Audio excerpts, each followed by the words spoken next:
Okay, we will call to order the Tracy City Council meeting for Monday, October 25th. There's Jerry. She's making it.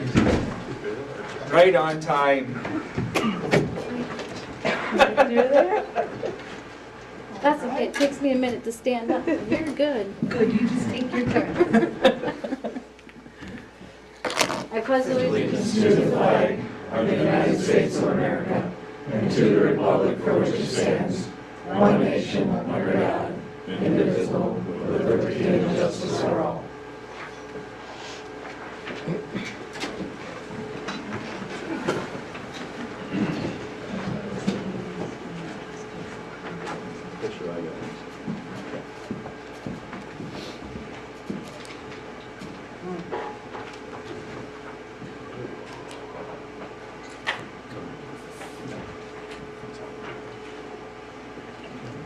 Do we have approval of the agenda as it is written? Do we have any changes?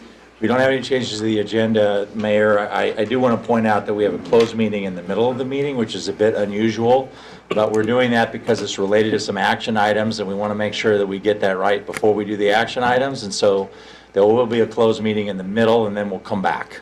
Okay, Seth? Mayor, I'd like to suggest adding one item also.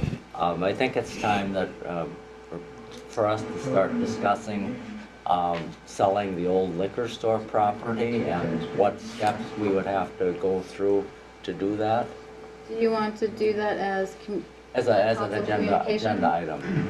Yeah. As agenda item or? I just wanted to add that. Communication? I just wanted to add that. Well, either whichever you prefer. Either one of them works. You know, I mean, if the council wants to add that as an agenda, we can discuss it tonight. To actually sell the property, we need to have a formal resolution written in order to do that, but we could certainly discuss it, absolutely. And the public hearing, right? We just put it as A. Eventually, we'd have to have a public hearing, yeah. Under mayor and council communications. Mhm. Sure, that's fine. We'll add it for there, is that what Sure. Seth said? Sure. Anybody else have anything? Okay.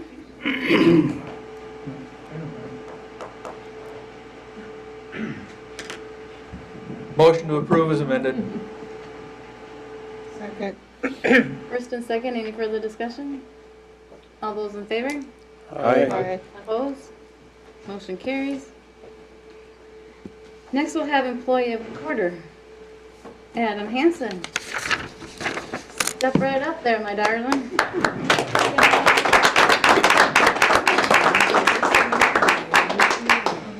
Oh, you're limited to 3 minutes, right?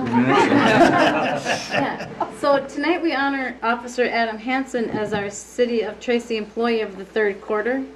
Adam has been an outstanding officer, but that's not all that he does. After a year with the COVID canceling our usual National Night Out celebration, Adam rolled up his sleeves and made this year's National Night Out the best ever. Adam heads the community that organizes the event and raises the money to make sure that it is truly one of the best in Southwest Minnesota. For Adam's fine work as an officer and for the extra activities that he does, making this a great event, we honor him tonight. Thank you, Adam, for your service and for your dedication to National Night Out and the other help you do with our data and everything. So we appreciate what you do. Thank you. And it's not just me, it's our group that we have too, so I just want to make sure they're not left out. We got a great group of people, even though we're small, we plan a really good event, so, and also for the community, for all the sponsors that we have that donate money so that we can provide such event, and then the community itself to come out and make sure that it's huge, so without them we'd have nothing, so. Jason, you want to say a few words? He's one you have to limit. Yeah. Adam's been working with the department for 13 plus years and been a good officer all that time, and I'm glad that National Night Out is in his hands because he does a good job of it, so that's why I nominated him.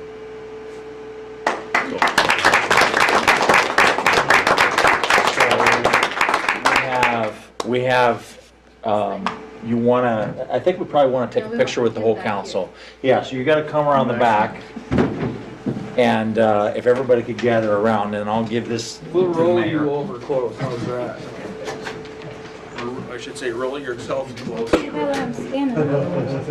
Well, we want him I'll helped. sit on this side and even it out. Oh, you do that. I will do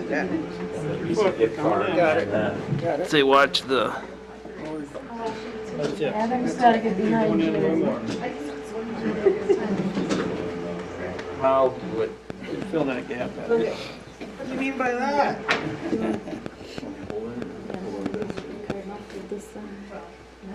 Gotta get in, George. Oh. Behind you. That's what you did back here.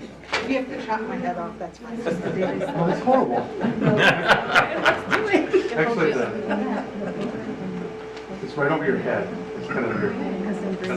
That'll work. That'll work. Yeah, I'm going to. That's fine. Better than bunny ears. One. One more. One, two. All right. Congratulations. Thank you. Hang on, you're going back. Okay. Get that foot up. Mitigated. You gotta keep him safe. Wow, you start rolling stuff out.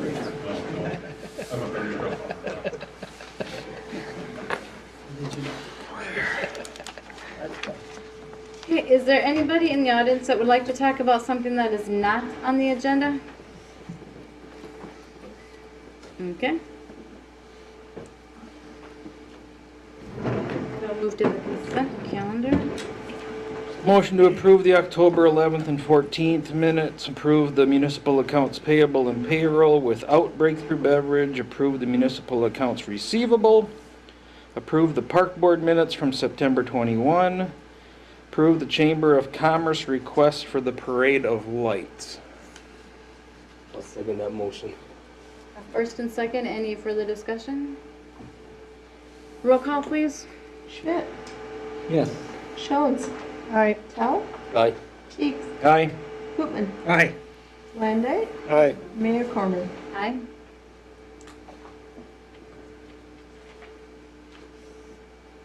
Somebody like to do the approval with breakthrough beverage?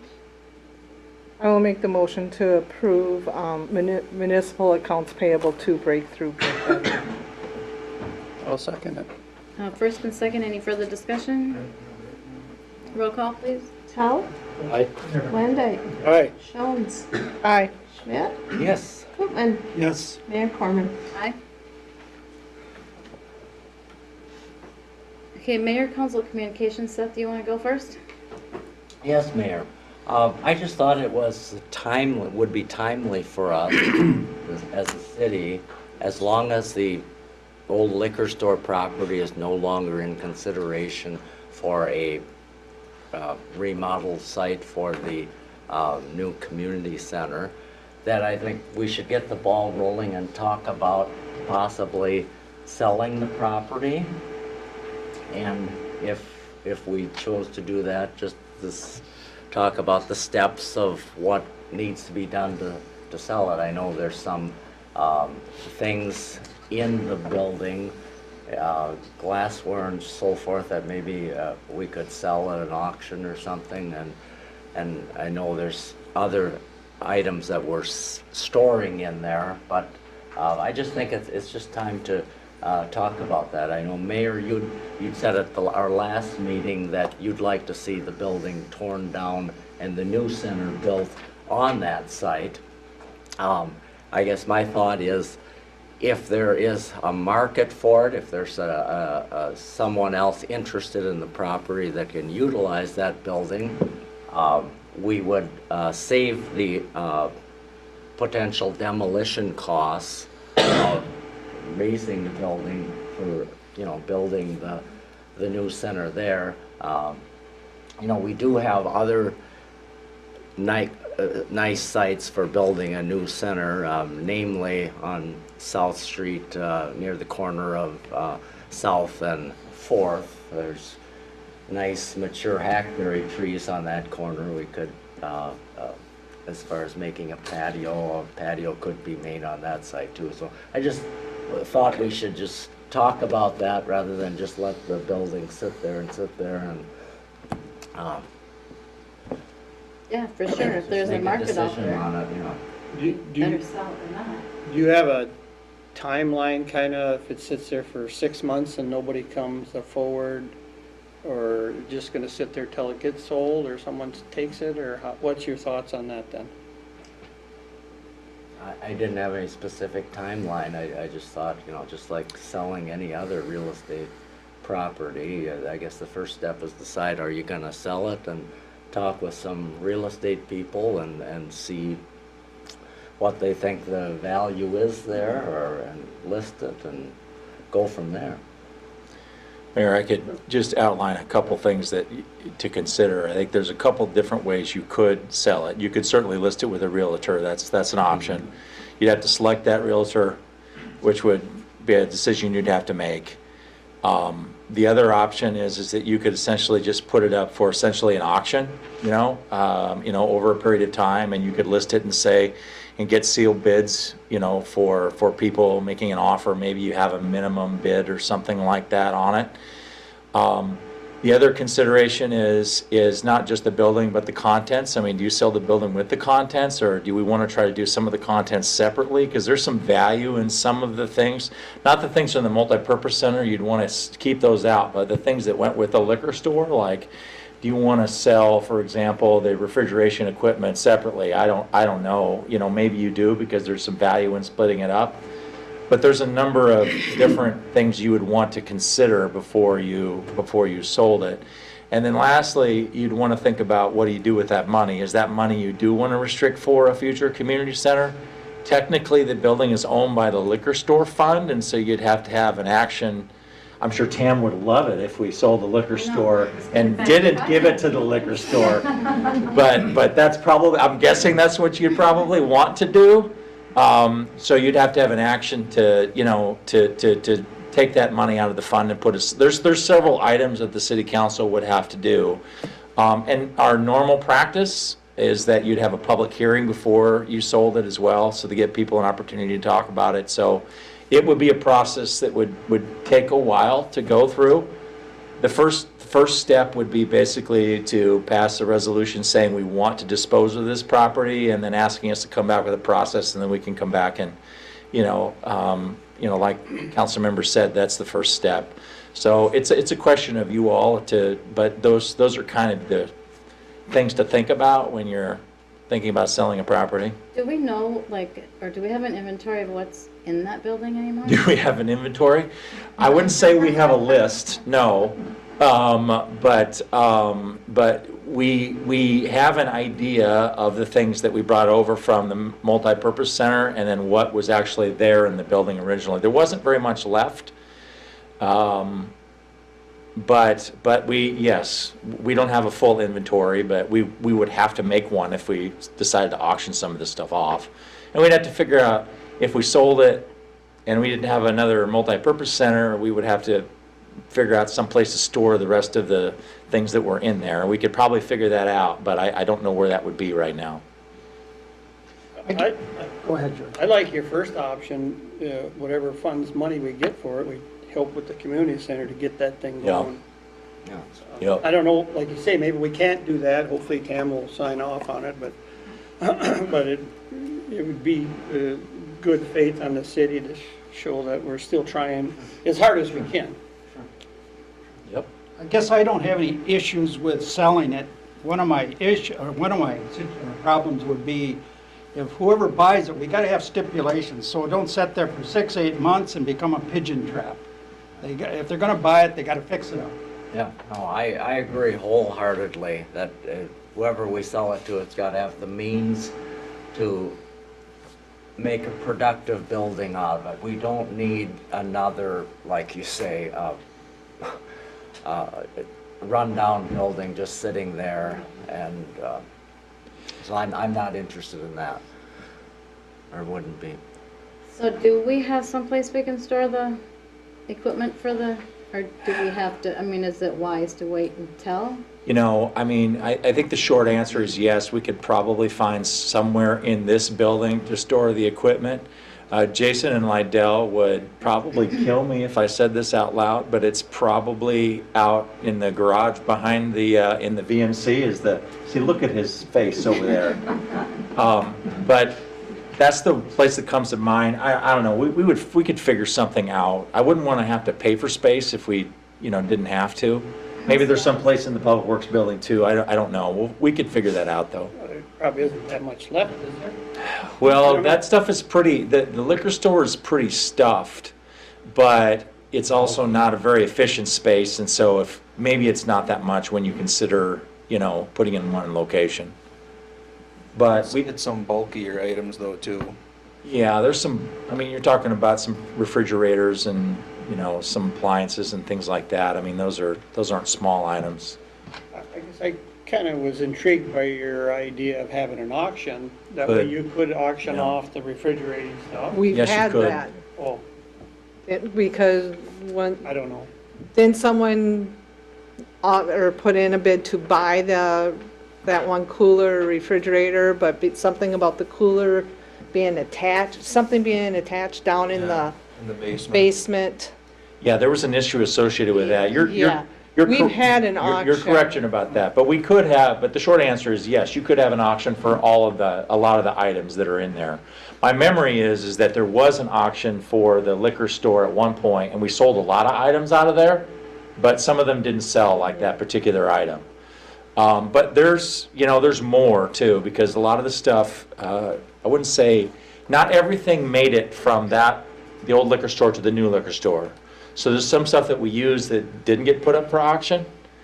But I do think that there's probably two separate things. There's the auction of the building and then the auction of the items. And it might make sense to do another auction. But I do think that you'd want to consider putting a reserve on the building of some kind. I don't know what that would be. And a part of that could be, you have to bring the building up to code, for example, if you purchased it. The other consideration is, I'm sorry, I lost my train of thought. I was gonna. But you could bring that back to us as a proposal. Yeah, sure, we can do If that. we right now Yeah. give you a directive that, Yeah, yes, we do want to consider I selling would it. also like to see, Eric, someone from the multi-purpose center when you go through this stuff, so. make sure we Now- don't do the wrong stuff. Down the road, we don't have the multi-purpose center come back and say, oh, you auctioned off this. That was ours. So- Oh, believe me, I do not want that criticism. So, But, yeah, I totally agree. We need to be careful about what stuff we list from an auction standpoint. Yeah, I agree 100%. Yeah, I'm happy, if that's the direction of council, I'm happy to bring back, an item for you to consider at a future meeting, on this, absolutely. It's a good I idea. think, do we make a,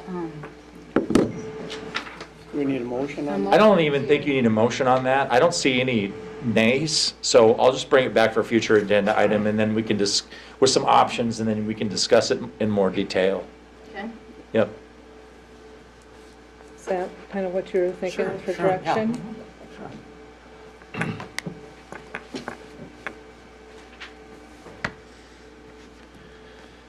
Okay, then we will move on to department head reports.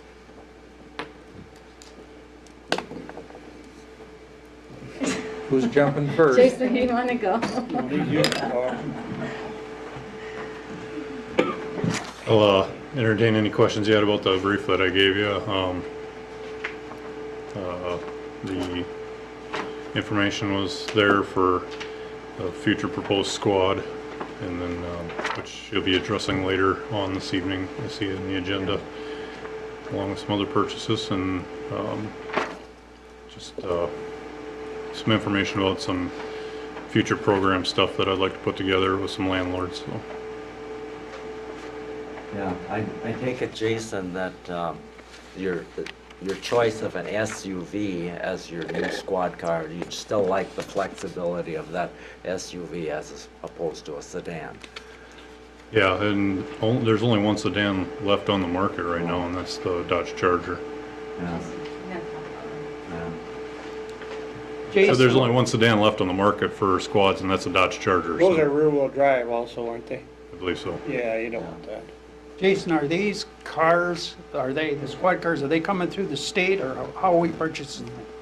Yeah, it's a state bid, but Redwood Falls can line it up through the state bid for us, so. Leasing would not be an option? What's that? Leasing, squad car would not be an option? Have you looked into that? Did you, Krista, can you come up and talk about that? Did you? No. I have not looked into it. Okay, we did not look at leasing specifically. I will tell you that it is planned, and you'll have an action a little bit later tonight on your agenda. It's planned to purchase the vehicle, which is what we've done in the past, and it's in the 2022 budget, preliminary budget to do so. So that's what the plan is. We did not look at a lease. You know, in reality, a lease on a police car may not be cost effective when you consider how much, you know, mileage you're putting on these vehicles. I know that Marshall has gone to a lease, but they did a lease through a fleet system, and they are doing all of the city's vehicles through this lease program and turning all the vehicles over, I believe it was in every 2 years. So, Pipestones county went through a lease program. and Yeah, I don't think we have the volume to make it work. You know, Yeah, we that's- only buy a handful of vehicles. Well, it is nice to see that you think that it's gonna be well under budget for buying this vehicle than what you'd had. Especially this Well, year. Councilmember, just to clarify that, that is just for the vehicle. There's actually $20,000 or $30,000 of equipment that goes in it Right. too. But I understood that the whole package was still going to be under what had been budgeted, is that correct? yeah, should be.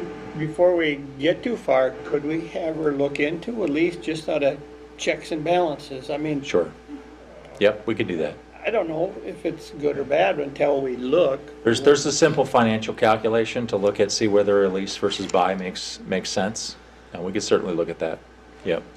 We'll make sure that, we'll make sure that they do that. There's an action, that's a resolution that's authorizing it to purchase some of this equipment because, you know, the problem is right now, it takes like 8, 9 months to get this stuff because of the supply chain issues. And so we didn't want to wait to the beginning of the year when the budget was ready. But I think that we can still make a determination before, you know, whether it's going to be a lease or a buy. We still have to have a vehicle either way. So we'll make sure that, you know, Krista looks at it and determine whether it's going to be a lease or a buy before we do it. Would the equipment be able to fall under that too, do you think? Or- I don't know the I answer. don't Do you know the answer to that question? I don't know the answer to, that would have to be something I'd have to look into with the lease as to, you know, basically, can we put a screw in the vehicle? You know, or do they have to can we not, you know, put any adjustments to it or push guards on it or the standard equipment that we normally do? I mean, do they allow you to bolt up to the frame of it or, you know, three things we have to look Possibly at. don't make sense. My biggest fear with the lease right now is the availability, because they're telling me if I order a car now, I might see it by June. So, That is the question about a lease, is are they gonna let you put sirens on it and lights on it? It wouldn't be a normal lease anyway, and, you know, people lease police cars, and so obviously they have a way of resolving those kinds of issues. It really is just, does it make financial sense, you know, to lease it over a certain period of years, or is it better to just buy it outright? So, and that's just kind of a financial calculation, and we could figure out what the most cost-effective way to do that is. and one thing with the lease that I consider, you know, when we're only doing one vehicle, is the flexibility. Like now we're running the 17 an extra year because it's feasible for us to run it, where it's doing well. But in a lease, you might have a really good car, but all of a sudden you have to turn it over because your lease is up. You know, and then what's going to be the availability of the next one? So, I was just thinking that same thing. Yep. You're gonna be able to like extend it if you have to, and depending on how the budget is. Well, we'll yeah, have to I find guess out. the little bit of leasing I know about, there's always a buyout. right. So if thing is running good, you could pay the buyout and get it, but I don't know how it works in city government. It would probably generally work like that, you're right, yep. So Krista, how long would it take you to do the cost analysis? I mean, is it going to be something that's going to put us behind a month or so, or would we have something for like our next meeting? I mean, I guess part of me is like, I might get burned, but I trust my department heads. When they say this is what is best, this is why, blah, blah, blah, blah, blah. I trust that they've looked at all the different options and they're bringing that recommendation to us after they've done a lot of their legwork. If we just need a cost analysis so that we feel like that box has been checked, I don't have a problem with that as long as it doesn't delay so that you don't get the vehicle. Are we in a position that might happen? I don't know, and say the lease is $500 cheaper, is it worth $500 worth of headache to, you know, work with the leasing agent, follow all their standards, you know, versus a car that is the city's, and say we run an extended period of time, it's still a good car, and now the city wants to use it for their next airport transport vehicle or a city vehicle. I mean, you're gonna lose that. So that's kind of my thought with the leasing, but. Well, that's decisions you'll have to make on whether leasing is good, bad, or indifferent. Well, we will, actually, it's a decision you will have to make as a city council ultimately, because this is a budgetary issue. Because if we lease, for example, that means that we're going to be committed to payments over the next 3 years. And that comes out of your operating fund. The police vehicle is going to come out of your capital fund. And so it's going to change the financial calculation over the next 5 years in terms of how you do that. And so it's a little more complicated than just you know, looking at the cost differential. You got to think about that because it changes. I think cities do these kinds of things because it does a couple things. One is they know they can get regular vehicles at a regular pace, new vehicles, and so they always have replacement. And they know what their long-term cost is on a yearly basis. It's going to cost us this much to run our fleet over this period of time. And so that's good because it's consistent. But, you know, if you've got a really big fleet, you know, and you've got 30, 40 police cars or something like that, maybe that makes some sense. We have 2. So we will let you know what the financial calculation is. And what I would suggest is that if we find a big difference, then we'll bring it back to you. If not, I'll tell you either way, obviously. But if we find a big difference, then we'll reevaluate that and look at a lease. If it's not a big difference, or if it's, you know, better to buy, then we'll just proceed, you know, that way. Either way, we're going to be getting a new police car next year, one way or the other. That would be my suggestion. When you say you'll just proceed, we still have to. There's an item on the agenda tonight that allows us to order that ahead of the budget being approved, so that we don't have to wait until September to get it. And so ultimately, I want you to be able to go ahead and pass that resolution tonight, knowing that whether it's a lease or a buy, we can pass that resolution without determining whether it's a lease or buy tonight, is what I'm getting at. So we want to be able to have the direction so that we can move forward. But we will do the financial calculation just to make sure that we're not missing anything.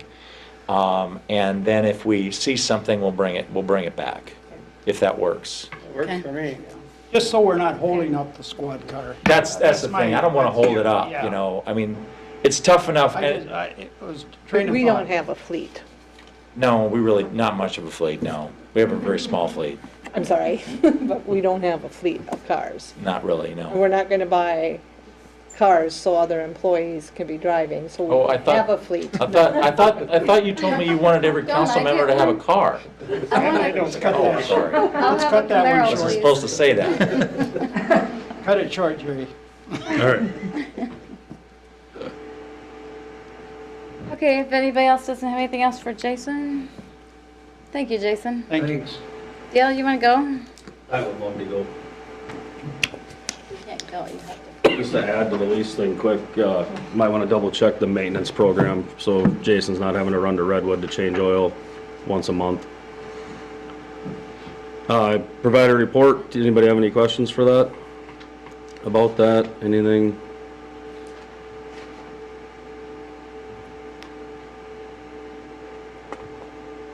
Yeah, I was gonna ask, Chief, you outlined a lot of the training that you're doing. With the trend toward more electric vehicles on the road, has that affected your training, or you have to the extra training on how to deal with those electric car wrecks? Is that a lot different? So it is different. Battery location, stuff like that is different. We have been on track every other year. We bring in an outside source for auto extrication. Last year would have been the year for that. This year, with the lack of training money that we have, it's now going to be pushed another year. So we were on an every other year rotation just because it seems like a lot of things come out and then they're here, and before we ever see them, it's a couple years out. So we have been doing new auto technology extrication every other year. So, Yeah, I can see where that would be important. but it's rather expensive training because we end up getting somebody that ends up traveling quite a distance.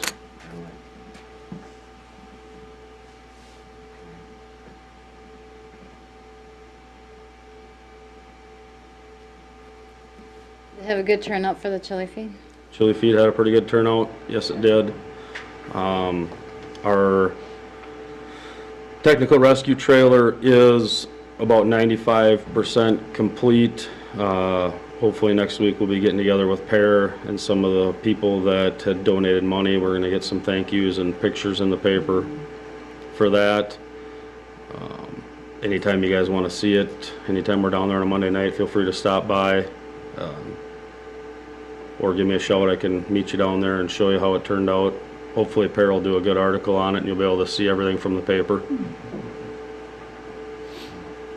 That was a challenge, I think.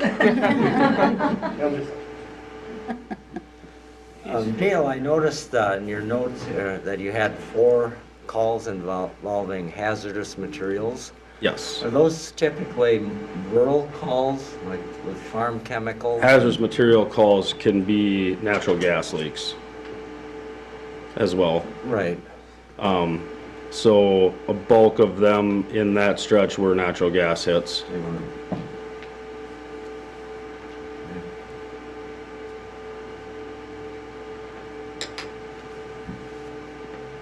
Well, looks like you've had a busy quarter again. Yeah, it's nice to be somewhat back to normal and back into doing our trainings. We used the VMC for a training, did a search and rescue training down below the police department a couple months ago. Last week we set up a drill actually in my shop where they set up a maze through there for every different obstacle. Started out, they came in the door and it was totally pitch black and they had to crawl underneath the payloader. In order to get between the tire and the bucket, they had to take their air pack off while on air, slide it forward in front of them. Crawled through some other miscellaneous stuff. I guess Shane could probably explain it better. He had to do it. I missed out on doing it. It was a little bit of a workout, dragging a hose through all that, and suspended a ladder in the air, and they climbed across the ladder, and yeah. Do you have other departments in when you set all this up? Majority of this stuff we do on our own. Okay. Our training schedule and a lot of the neighboring departments' training schedules don't match.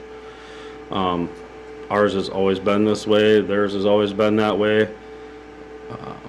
Normally things that we do in-house that we don't have to spend money on, we just do ourselves. When we start looking at spending money on them, we'll try to get together with another department or two, whether we buy this one and they come to it and then they invite us to the next one, or if we split the cost of it. It's too bad. It sounds like you had to set up a good one. Yeah, they both were really good. The VMC one was a little disappointing. They said it was done raining, and it pretty much about the time that we came out of the VMC, everybody was done with the training, it started raining on us rather steadily. So there's a lot of hose to pick up in the rain. That was fun. So, like, and again, any of the Monday nights you guys see us out and about, feel free to stop, feel free to see the equipment that, you know, that we have and that you've bought us and how it works and what we do with it. You know what, Dale? Thank you for everything that you do and your whole department. So, We appreciate that. We appreciate you being ready for just about anything. That's what we do. We actually have a couple pictures, I'll get them out on Facebook, I'm sure you'll see them. Jason was able to, when we did that last big training, he recorded on his phone, our thermal camera, what it looks like as the guys were crawling through, so we could make sure that nobody was getting off the course. It's actually pretty neat, so we'll try to get something like that out here soon. Do people realize how much you guys go through to be a volunteer fireman, basically? I think the last time I looked, it's now right at 200 hours. It's right at 200 hours for the firefighter 1 and 2 training, and it's 58 hours for the first responder training, and that's just before you can actually ride on a fire truck, them two. Wow. And that's above and beyond the 3 we have a month. So Well, you thank them all. I will do that for you. Definitely. All right. Thank you, Dale. Anything else? Thank you. Thank you. Thanks. Tammy, you want to go? Dale wanted to go. So sales in September were good. We were about 11,000 higher than budgeted. The store, we did the donation to the Education Foundation. Am I saying that right? Tracy Area Education Foundation on behalf of the city and the liquor store. The 26th and 7th, I attended the MMBA Liquor Convention. I think this year versus the other year that I was there, I think they did a really good job of the different speakers and the different training seminars that they had. So I think it was a good event. October 9th, we participated in the Tracy Area Shop Hop, where several stores got together and did an event. We are going to do one again on the 11th of December to play off of the fact that the VMC Center is having an event there. So we're going to have all these extra people in town. It works so much better when, instead of each store individually doing events, when you can advertise and conglomerate together. Then I just found out sitting here that the library is having an event on the December 11th. So we can tie her in with, like, on the posters and stuff too, so people can drop the kids off and they can do crafts in this reading event while they do the shopping, and so that worked out perfect for that one. Is that planned or is that just coincidental? Coincidental. That was perfect. Meant to be. So I want to mention too, so I've contacted a lot of the different businesses in town. We are going to do a meeting the first Monday of every month at the Cinnamon Hen, right? At 9 o'clock, just to, back in the day when Pam and I had the greenhouse, even though there was a chamber, there was also a Tracy Retail Committee. And Is to it be the able to... Is it the hen or is it the plaid moose? Or the plaid moose, I'm sorry. I'm sorry. But anyways, so back in the day, even though there was a chamber, there was a retail trade committee, and people just got together to, like, discuss retail trade events and stuff that was going on. So we're going to try to start doing that, and to be able, but we don't want to eliminate anybody by accident. So if anybody has not been contacted yet and they'd like to participate in that, please let me know. I don't want to accidentally eliminate somebody because by accident, but. Is the Retail Trade Committee part of the Chamber of Commerce? Or is Not this necessarily. kind of an It's kind of an independent. All right. There was a group that got together to do that, to the shop hop, and that's kind of like expanding on that group. And that's what we'll do in December. Everybody's going to get together and do an event again on the December 11th. Like I said, to tie in with the VMC, with the extra people in town. And Yeah.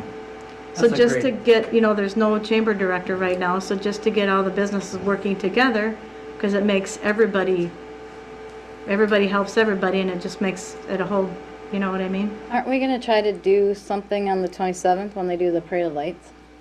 I didn't even know they were doing the Parade of Lights, so that's something the group can talk about too if they want to About do that when something you that go. day.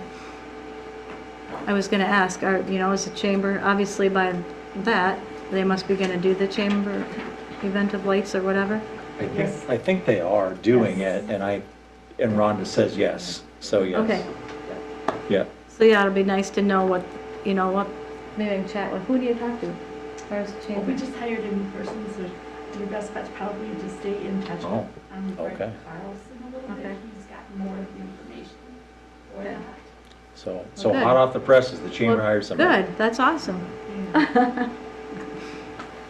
But, and I noticed through this whole thing, because I went on, when I found out about the lights, I went on the Facebook Chamber of Commerce thing, and somebody's keeping that up. I didn't see It's anything great. about the lights. I think it's great. Okay, but they were keeping up information, so that was really good. Food shelf month this month, if anybody wants to bring anything for the food shelf, then we'll donate it to the, and anybody have any questions or comments, or? But I want to definitely reinitiate the fact that if anybody wants to be, like, come to this meeting or be a part of it, we definitely don't want to leave anybody out by accident, so. It's not intended if we accidentally, you know, please get a hold of somebody and let us know so we don't eliminate anybody. Good idea. Thank That you. shop hop, I think, was a real good promotion. Like I said, it's always works better if you can do it as a group. It's just more effective. It comes, you know, you're helping everybody else's store out and working as a team. Okay. Very good. Okay, thank you, Tamara. Val, you want to go? Well, even though Tam already spilled the beans. I'm sorry. I didn't tell what you were doing. Oh, I was contacted by Miss Tracy, Kaylee Campbell, and they were looking for some opportunities to volunteer at the library in December. And, you know, I could have them, you know, shelf read or something boring like that, or we could show off these amazing young women to the community. And so I suggested that we do something similar to what we had with the SMSU students a couple of weeks ago. So they will be doing a little story time, reading a couple of stories, and the girls will be planning a craft, and we will provide they'll let us know what they're doing, and then we'll provide the supplies for that. So, and we also, if we end up doing our movie for the following weekend, they also have expressed interest in helping out with that. So we're happy to have them, and I think that's the only thing I had to add. Do you have any questions? Now, you had your first escape room. What is that?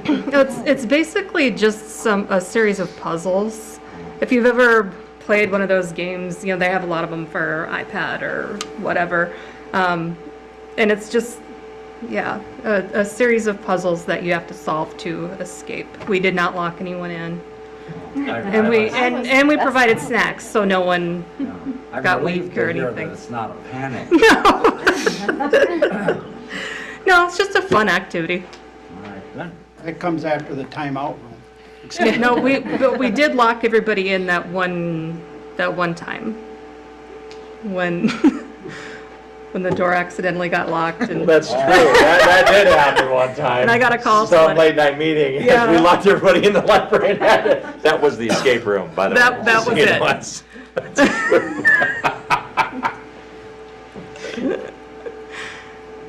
So what night is the movie? we are looking at the weekend Or of am I, I know now I see Sam stole my thunder, so no, I just stole Jeff's thunder. 17th, 18th, or the 19th. Yeah, we haven't nailed it down quite yet, but I have the equipment reserved for that weekend, so. I was just curious because with all the different Christmas programs, where you were fitting it in. Yeah. And I think there's some wrestling things that we're trying to work around too, so. All Thank you. right, thank you. Thanks, Val. Jeff, you want to go? Sure I will. Yeah. So you've seen my report, just a couple things I want to add to that. The movies in the park will be in the VMC for one time, but again, yeah, we're looking at, Val and I are working whether it's going to be the 17th on Friday night, Saturday afternoon, or Saturday night, or maybe even Sunday, depending on what the other activities are going on here. We have to see whether there's going to be wrestling on Friday night, or if it's on Saturday, you know, we have to have cleanup time. So we will figure that out through the community ed out here at the school with Bill Tower, and then we'll be able to figure that out. So we're working on that we still have, about 6-7 weeks to plan that. So we've started the planning on that. The other thing besides my report I wanted to talk just a little bit about is I'm in communication with the school right now, and we are planning on another career fair just like we did 2 years ago. I felt it went very well 2 years ago. We have to get to the point as a city where we're keeping our youth here in town. It's all right if they go away to college because there's not a college here, but the ones that don't go away to college, we have to help them find careers right here in Tracy as opposed to wherever they might go in Minnesota or Iowa or South Dakota. So that's something that we are working on. Is we have a list, and I'll have all the businesses here in town be a part of that, and then I'll also have a few of the VOTECs around the area will be represented in that also. So we plan on doing that probably in March or so. It really depends on what we're going to be able to do with COVID. There's still some restrictions on, and when you have 70 in a class or 60 in a class and they're all coming at one time, you got to be a little bit careful, even though they can be spread out in the gymnasium. So we are going to, we're starting to plan that actually right now. I just got an email just a little while ago from Sonia that at the school about wanting to be a part of that. So if you got any questions about that, let me know. But that will be successful. Again, we have a few particular careers within here in the city of Tracy that we have to start helping our businesses succeed. You talked about, you hear all the small businesses that are collapsing and not doing very well. We've been very blessed here in town that we haven't lost anybody.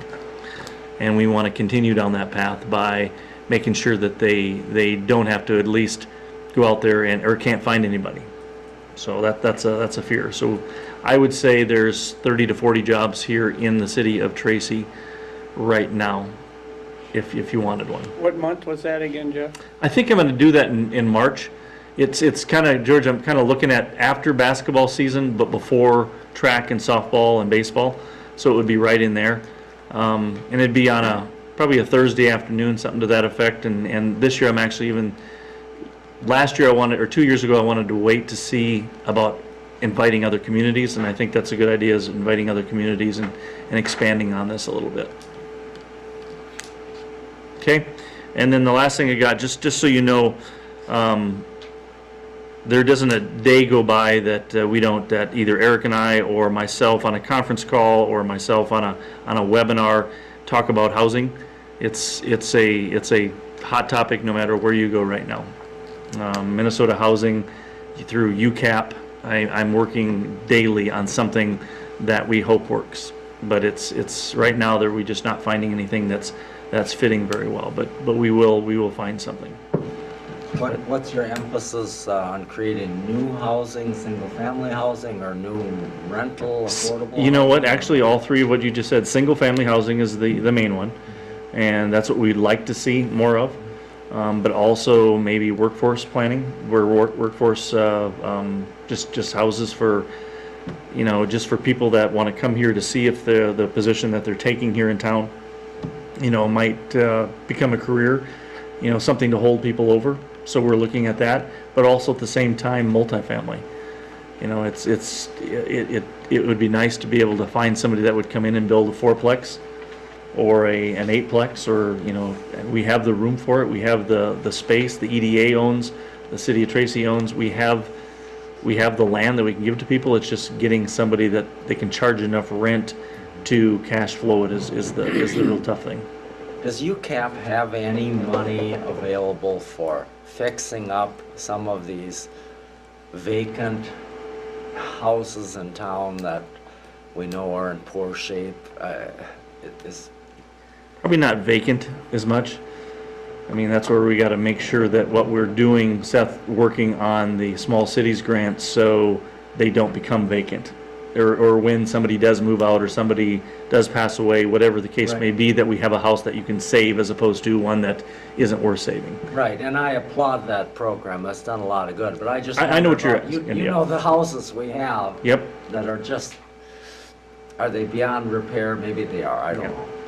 The federal rules on that CDBG money for things like small cities grant are generally homeowner occupied, and that's some of the limitations of that federal money as it comes in, which is the money that UCAP is administering. And it's a challenge because we really need probably more rental housing, or something along those lines. You were saying that you had a conference call or I will on webinar. Wednesday and Thursday. I have a meeting with UCAP, seeing what they can help us with. If you remember, it was probably, oh gosh, this will age me or this will date me. Remember the house that's right on the corner of, is it State and Center Street? That was a UCAP house.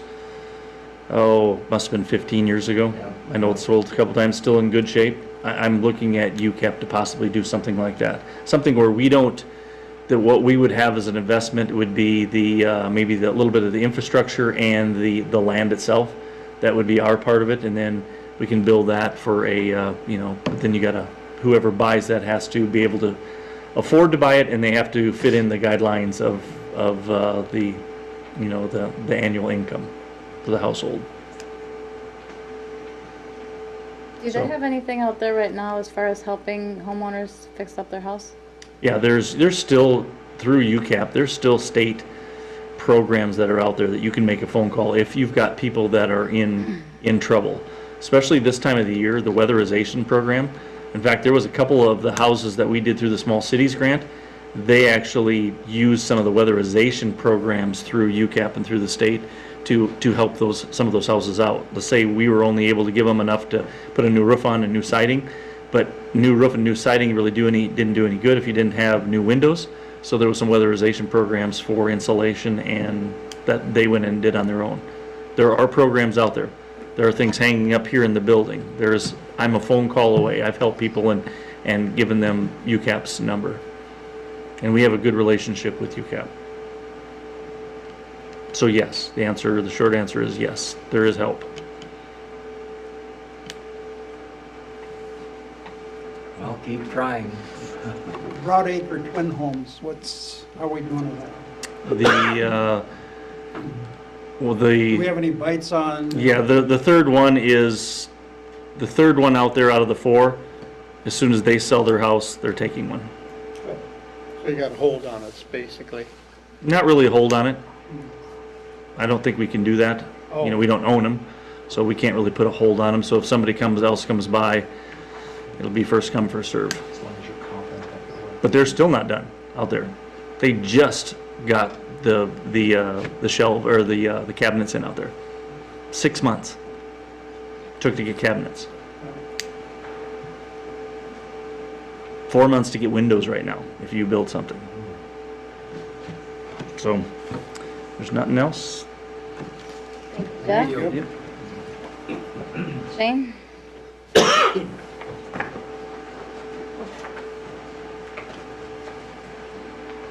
Evening. Hopefully everyone had a chance to read my report. Kind of cleaning things up before it gets cold. Bathrooms, we shut the majority of them down last Friday because of the cold temps from last weekend. There's only 2 bathrooms that are currently open, and that's Swift Lake Park and Central Park. We're trying to leave them open as long as we can. With the school working at the Central Park every day with the shelter, and then we still have some hunters that are utilizing Swift Lake, so we just have a small heater running in those on low just to keep them from freezing up for probably another week or so, and we're gonna have to probably pull the pin the way the weather looks. So So you have campers there, then you're saying? on the weekends, yeah, there's been some hunters that have been inquiring about whether it's open yet. So I'd say usually by the end of October, most every campground goes to primitive, but so we just try to keep it open as long as we can. Leaf harvest, been picking up leaves here last week and this week, probably all of this week. I'm sure they're going to start falling a little quicker here coming up, but I don't know if you had any other questions for me. Are the new sewer lagoons, are they working as designed? Yeah, in fact, with the drought this year, we've been having a little bit of trouble keeping water in it because of the evaporation rate. Really? which has never been a problem. But we're gonna have to discharge yet this fall, but it sounds like just one discharge and that'll be it, because we gotta keep at least a couple feet of water in it to keep from freezing all the way to the bottom and wrecking the liner, so. For a while there, we were wondering, you know, before these little bit of rain we've had, we've actually talked about not discharging at all, but we gotta save some room in case we get a heavy snowfall over the winter, but it's kind of a little bit of a gamble that you play on an annual basis, but. Every once in a while, I see a flock of waterfowl on the ponds. Do they must like the low water, huh? Yeah, which is why the airport doesn't like the ponds nearby the road. So. Yeah. They still go over there to graze in the grass, but we just try to chase them out. But there's some mitigation efforts in the future that will have to take place to keep them off the airport grounds. But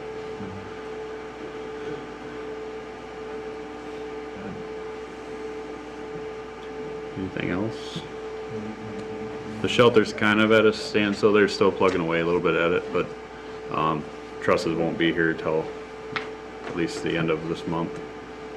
Last I heard a couple weeks ago, so everything's subject to change in the world we live in right now. But I don't know if it was in your report or Eric's report, but you're negotiating with landowners now for to put our stuff from the old pond or the sludge. yeah, we have verbal commitment. It's got to be put in writing at some point here, but for the USDA contract. But Can that be done after freeze up or not? that's a question I'm not sure of. I know they have to dig it under right away, so I'm guessing not. Okay. I think there's a time period. I think it's within a day. Yeah, usually it's 24 hours, I guess. Yeah. I forgot about that. So probably next year's what we're looking at for That'd that. be spring. It could be quite a stretch to have anything. Kyle might be able to answer that a little better than I can, but We're okay with, MPC. MPCA, Yeah. yeah. they're not coming after us Yeah. because we have. Kyle might know more on that. We're actually not in compliance right now, but they know that we're working on a plan. I think Kyle can talk about this when he gets to his presentation at the end, if you'll hold that thought. It's out of compliance, but they're working with us to. Right, and I'm sorry, that sounds scary when I say we're not in compliance, but it's really an administrative thing. There's actually really no harm to it at this point. It's just that they have to approve our plan, and we have just started to finalize our plan now, but Kyle will talk about that in a little bit. Anything else? Well, thanks, Shane. All right, thanks. Krista?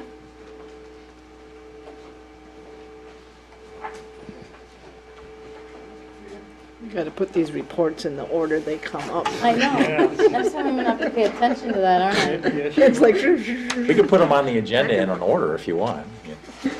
I've been scrolling till I can't scroll no more. Sorry. My favorite is when I get to the end and I've scrolled right past it.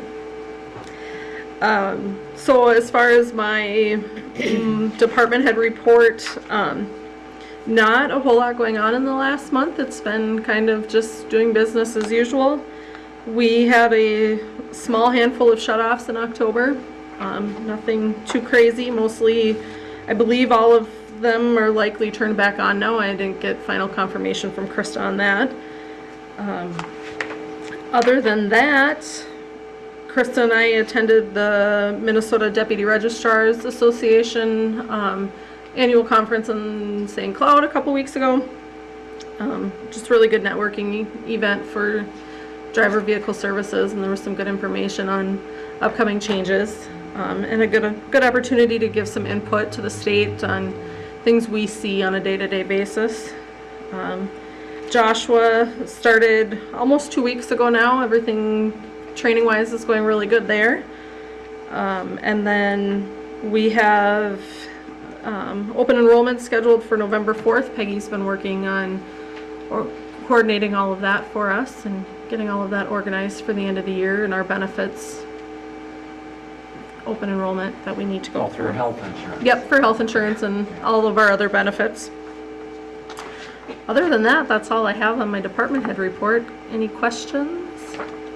Krista, on your, the utilities monthly report, water revenue was down about 18% from August to September. Does that reflect the fact that you collected a lot in arrears in August? Yes, yep. Yeah, you'll also see the penalties went down substantially in September as well. Same reason.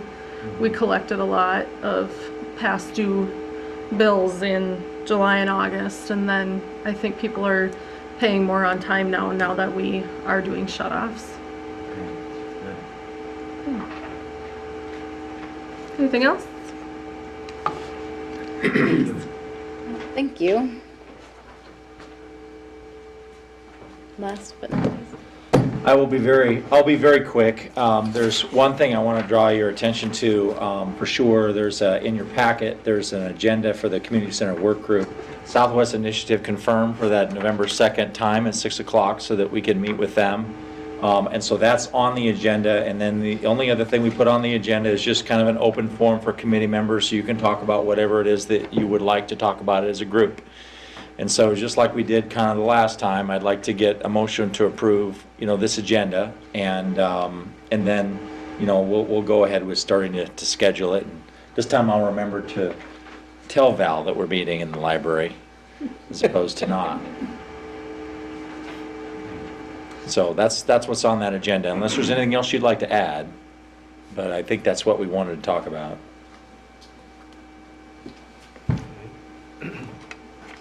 Anybody have anything they want to add to that?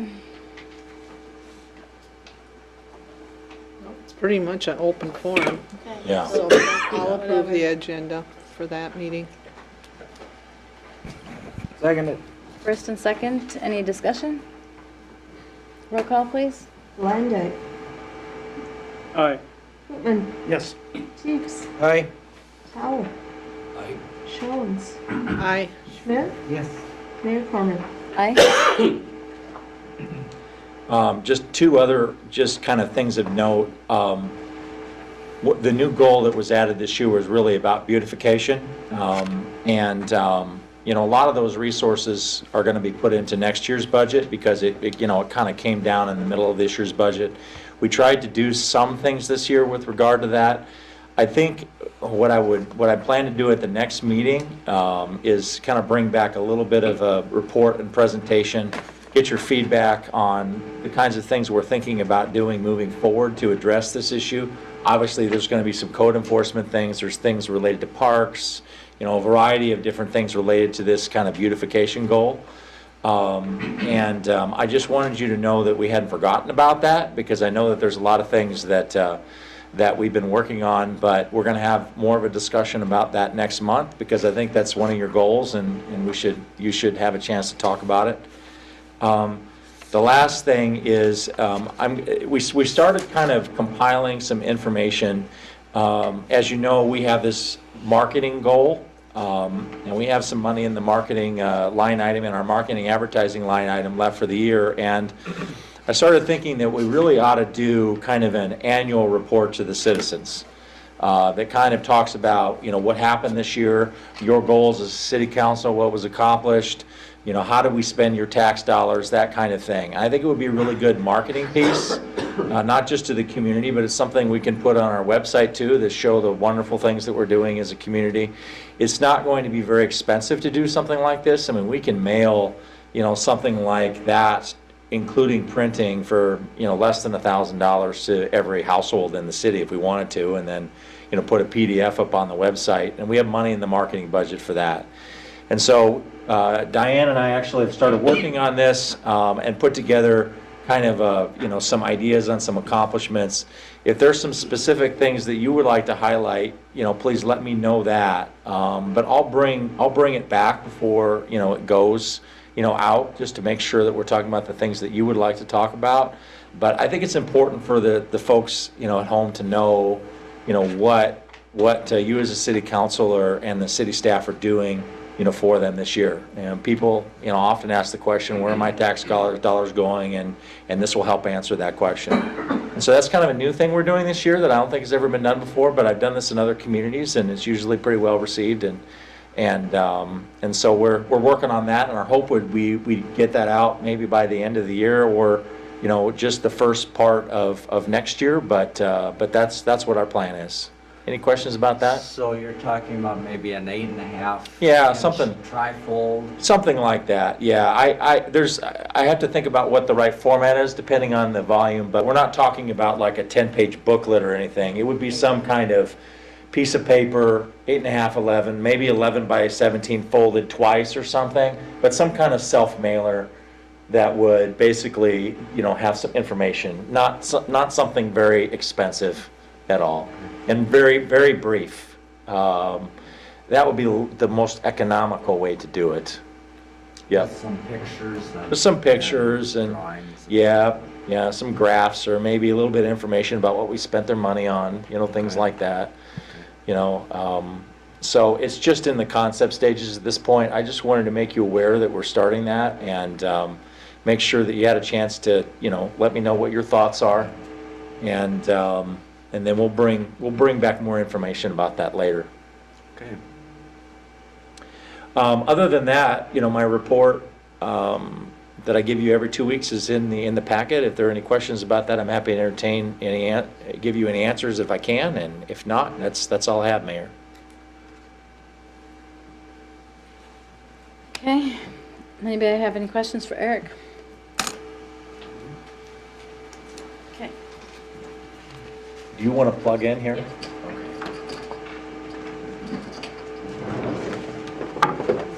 I can turn it on over here. Okay.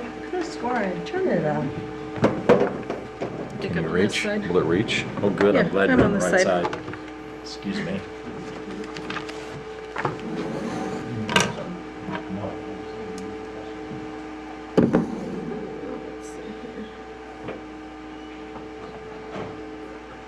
Okay, so that time of our meeting again for another quarterly financial update through September 30th. Can you guys see that okay? Jerry, can you see that okay? You want me to turn it? Yeah, okay. So in the general fund, at this point in the year, we're projected to be ahead of budget about $63,000. Most of that is due to savings from expenditures and then some increased revenues above budget for 21. Personnel expenses, so wages, benefits, salaries, things like that, are expected to come in under budget. We are going to be watching supplies and services and charges closely through the end of the year. We're really getting close to that budgeted amount right now. So we're just going to keep an eye on that, make sure we come in within budget there.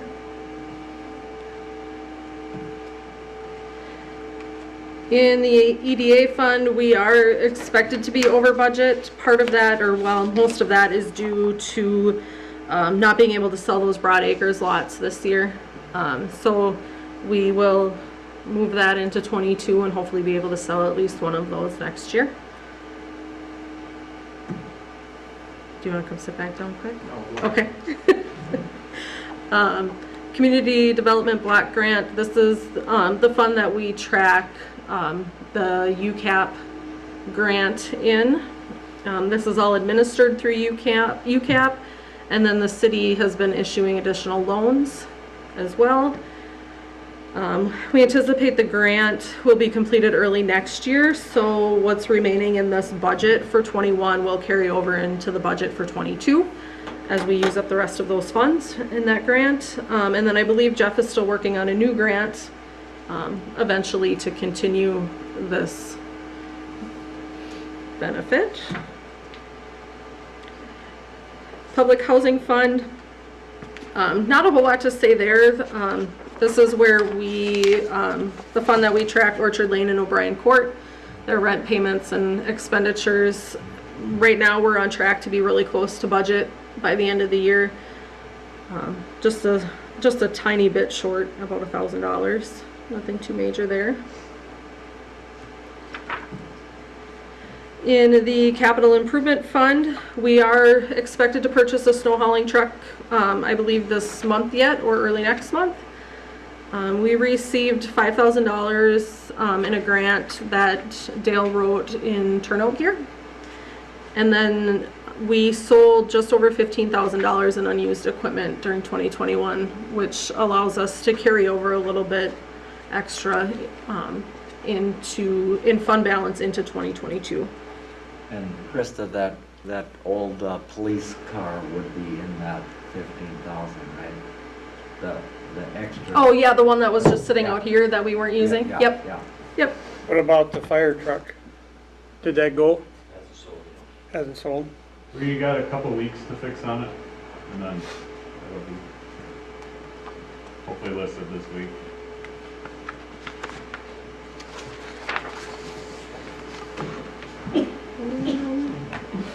So our water fund, the revenues include the first half of the ARPA funds that we received. We received $110,000 earlier this year. So we will adjust the budget to account for that. Actual water sales revenues are expected to come in a little bit higher than budget, so that's nice to see as well. Quick note in services and charges, that is expected to be over budget due to engineering costs for the Phase 3A 2 Street project. Basically, that budget, the engineering costs were budgeted into capital outlay, but the expenses are hitting the engineering line item, so it kind of skews it a little bit. But we're still right on track and a little bit ahead there. Sewer fund, again, expected to come in under budget, about $53,000. Sewer charges and special assessments are a little bit higher than what was budgeted, so everything's going good there as well. Same story for the solid waste utility fund. Again, expected to come in a little bit under budget. You may notice in charges for services, we didn't have a budget, but we're expected to come in at about $12,000. That is for sales tax revenue that we collected and then in turn paid to the state of Minnesota. So that was also not included in the supplies budget. So that's what's throwing the budget to expect it off a little bit in that fund. And again, same story for storm sewer, coming in a little bit under budget. Again, you'll see where those engineering expenses hit services and charges, but the budget is actually in the capital outlay line item. So that's where that difference will come into play.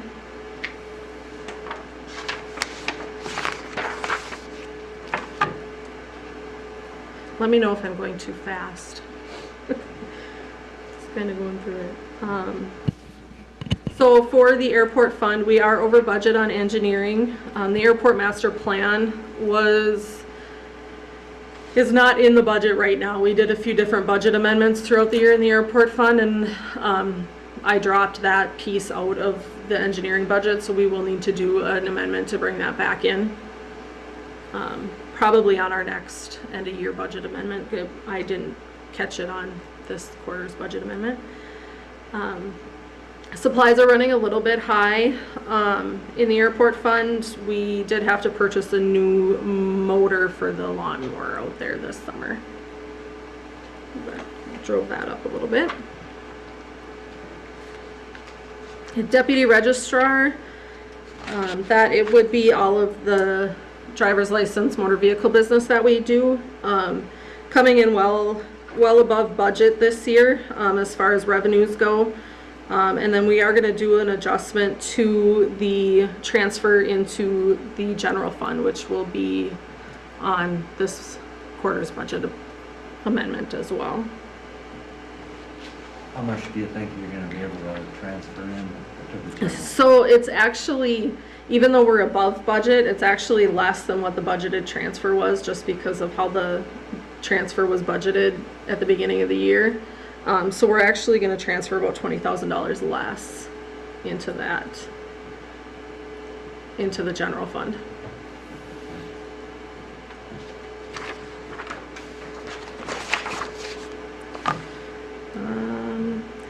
Cemetery fund, I really don't have a whole lot to say about the cemetery fund. It's pretty straightforward.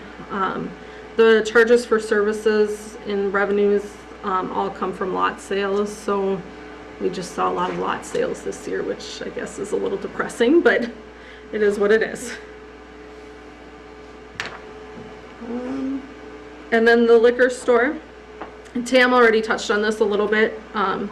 Cash flow was under budget for September, but we are still ahead of budget in cash flow year to date. We are working to really monitor inventory purchases closely for the remainder of the year so that we do meet that cash flow budget by the end of the year, which that cash gets transferred directly into the general fund. A portion of it is to finish paying off the loan for the renovations at the new building, and then the other portion of it is just revenue into the general fund, or cash into the general fund.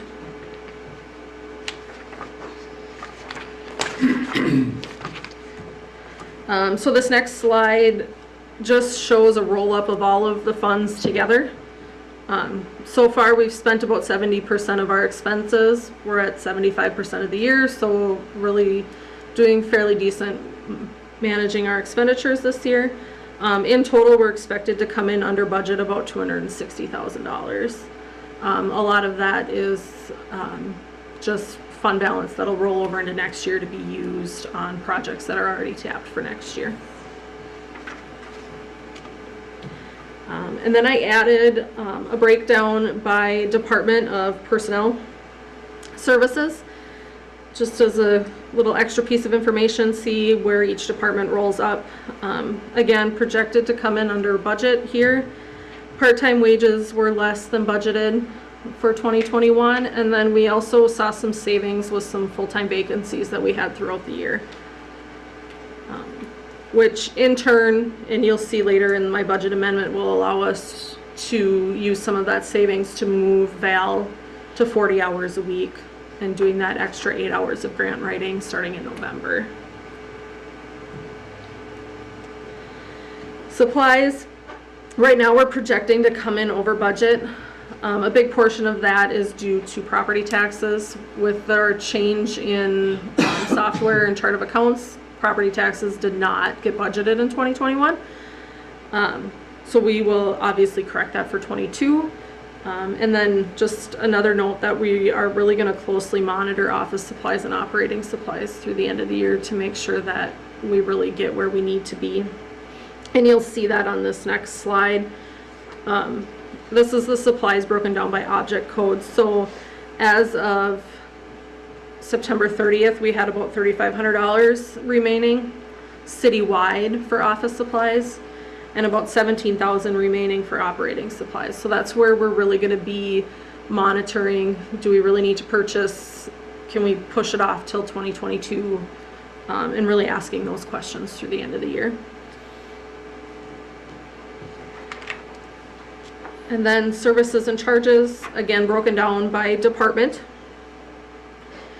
Another one where we are expected to come in over budget, but due to that engineering line item, the budgets and capital outlay, the expenses are hitting engineering, which falls in services and charges. So that's part of the reason why you'll see that coming in over budget. And this services and charges was probably one of the biggest areas that was more of an estimate for 2021 because of our change in chart of accounts. So definitely still going to be more accurate in 22 as we get more data using this new chart of accounts. And then this is the services and charges broken down by object. I believe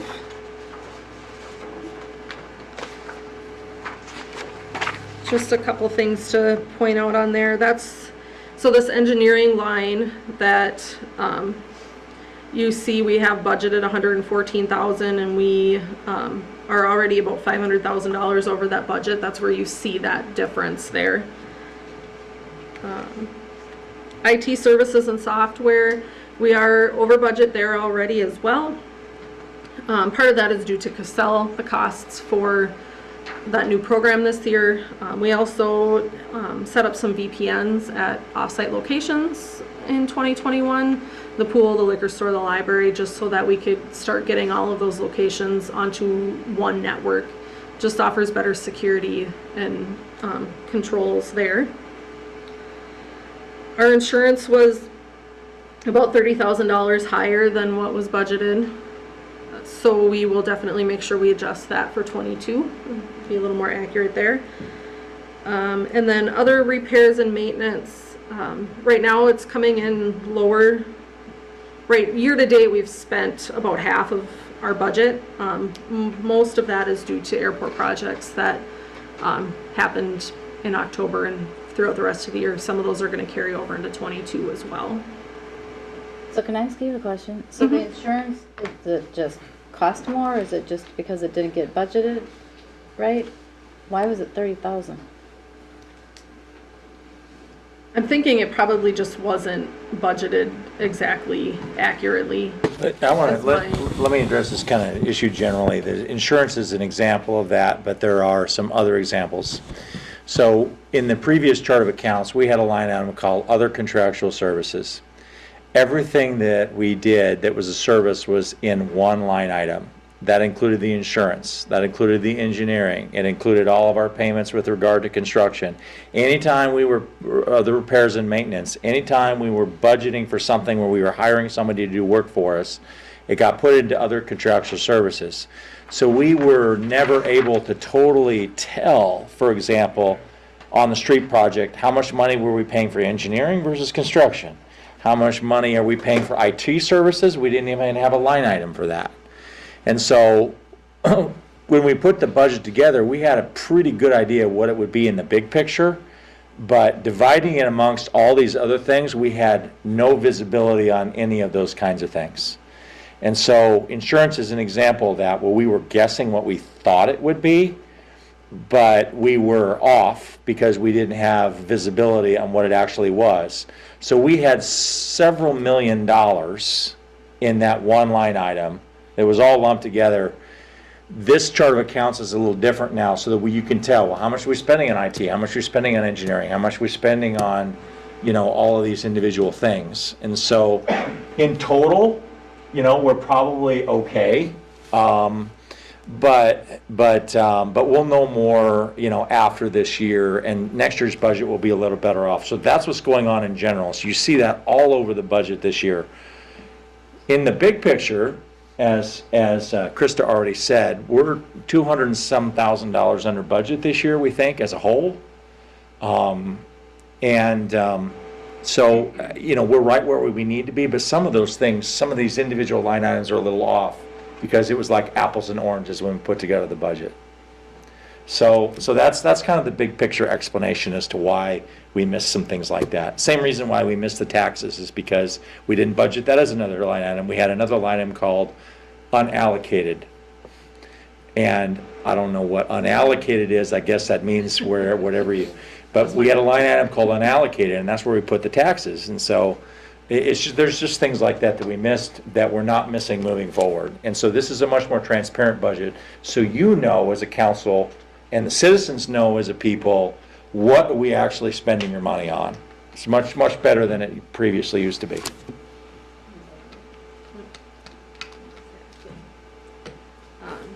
So kind of like Eric just said, we've managed the budget well so far this year. We have those couple of areas that we're really going to keep an eye on, make sure that we meet our budget there. And we'll just continue to improve on our budgeting because of our new chart of accounts as we get more data, as we get farther along in the year. So we really have the tools in place now to be able to do that. And then just a quick note from me, I really appreciate all the work that everyone did to get the 2022 budget completed on time. With the council and the department heads and everybody collaborating, it really worked out well, and I look forward to kind of fine-tuning the process as we go and continuing to get more accurate. Any questions for me? Krista, under your chart of all funds revenue. Yep. page number. But under general taxes, it says, it has $1.3 million listed in the budget. And, year-to-date, a little over 800,000. Okay, now is that not having gotten the second half taxes? Correct. Yep, we should expect those sometime in November. Okay.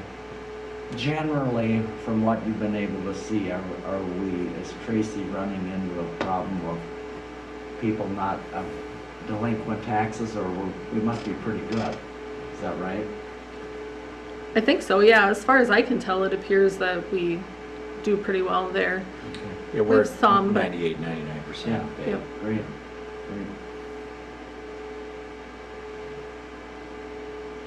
Any other questions? All right. Thank you. Thank you.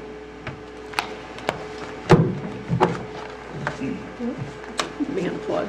I'm not used to being tied down. I think I'm next on the list. You are. So just here to provide a brief update on where things are at with our construction project this summer and a couple of things going forward. So where we're at right now with the Phase 3A2 construction project is the contractor has recently paved a number of the remaining blocks that they have opened up this year. I think we're 16 or 17 blocks of the way into the 23 or so that I started to count some of the half blocks in between. So we're about 16, 17 blocks into the project with 6 more to go next construction season. They're cutting things off obviously where they're at and working on trying to get things restored to the best of their ability. It's something that I know Eric or Shane might have brought up at one of the last meetings, that there is still some concrete work. I think since the last meeting they finished up curb and gutter and street paving in all of the open street areas. There is remaining concrete sidewalk and driveways to be done, and that is something that was part of the project contract. Gave the contractor flexibility to how much work they could essentially bite off for this construction season, being a 2-year contract. With how many blocks that were bitten off, the contract reads that the milestone there is that they need to have all of the hard surfaces done, so streets, sidewalks, driveways done by October 1st, and which obviously we're beyond that point now, not having some of the sidewalks and driveways done. They're obviously aware of that, and they're accumulating some daily liquidated damages for that milestone, which is a smaller daily amount. It's an incentive to get things wrapped up by the end of the year, and I think that there still is some opportunity to get that done, but it's obviously, our window's closing, and we still have a couple blocks, so we're missing sidewalks, and we know that there's obviously opportunity to complete that in the spring if the weather would turn on us. And it's not completely uncommon for a project like this. It's a multiple year thing to have some gaps in it. We obviously, like I said, we tried to address that with the contract, with those milestones, but that's where we're at right now. So we're trying to work through getting them in here to get things finished up. So we're hoping for good weather to be able to get the remaining couple blocks with the driveways and sidewalks in. So, the contractor that's RNG's in charge of the whole thing, but is somebody else doing the cement work? Yeah, they have a subcontractor doing the concrete work. Because you can And they've, pour cement now if they were here. I don't what's know. that? You still could be pouring sidewalks if they were here. Correct. Yeah, and they're well aware of that. We've had the discussions with them on that they should be here doing the work, and they're not, obviously. And they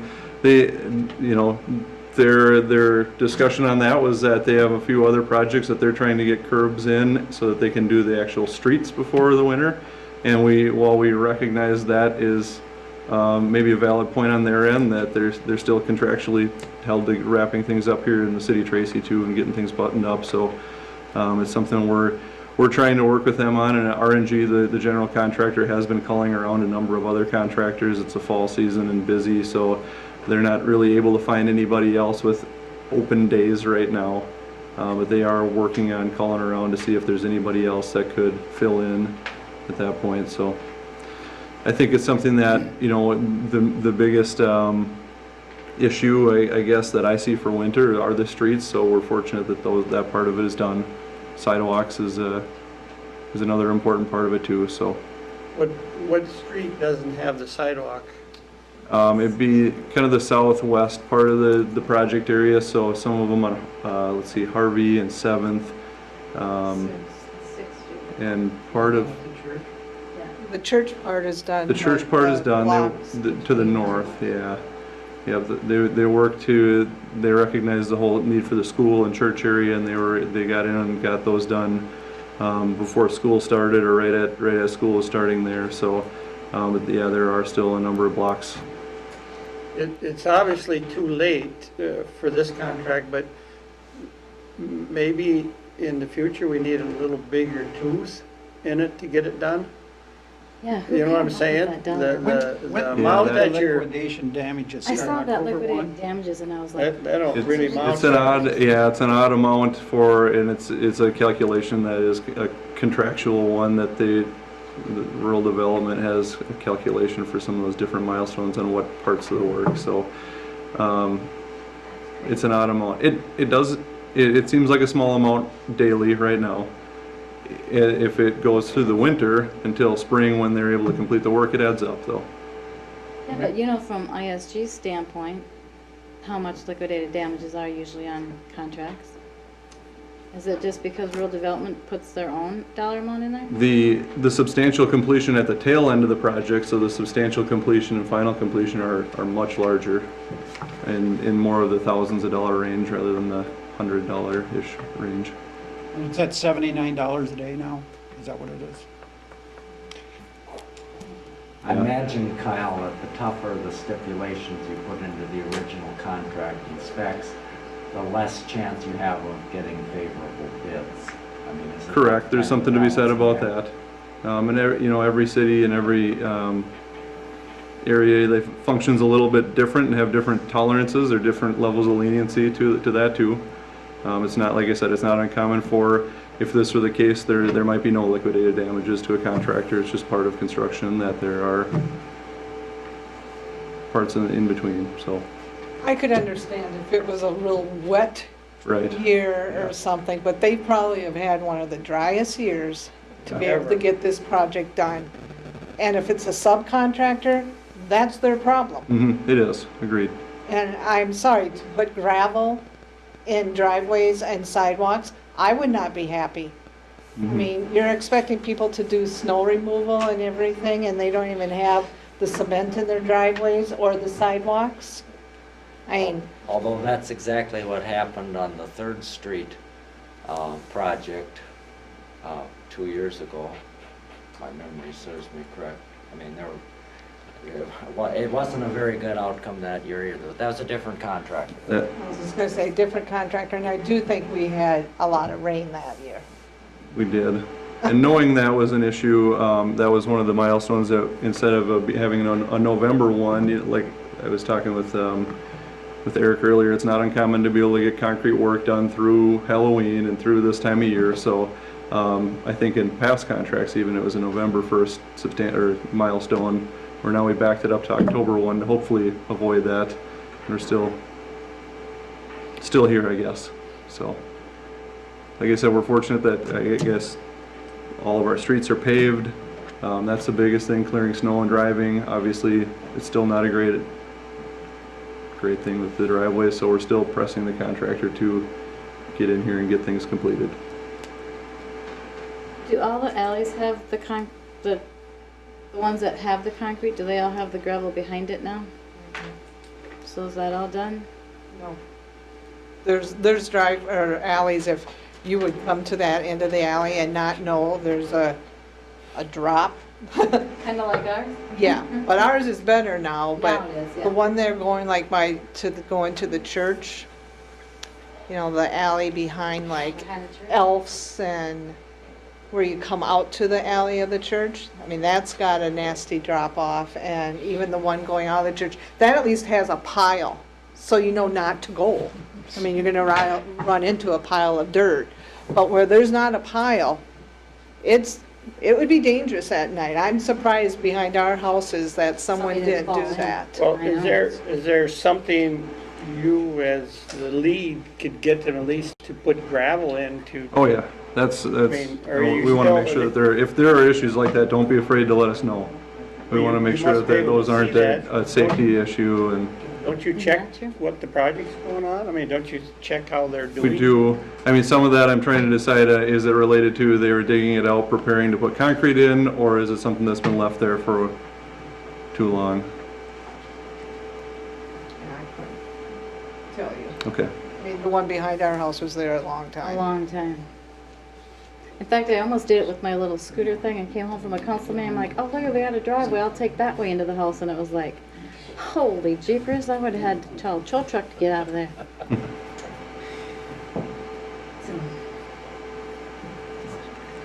That's about $2,500 a month on those liquidation damages, $244.9 or something like that. And that's gonna go on until spring. Well, if they don't get it done. They're aware of that, council member. We had a meeting with them last week, and of course, they would like to negotiate something different. I hear you. We've already told them. And in fact, Kyle and I have had that conversation. I knew what your sentiment was.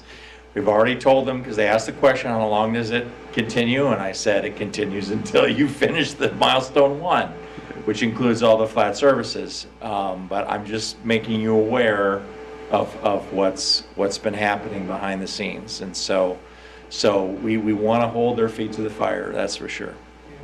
So.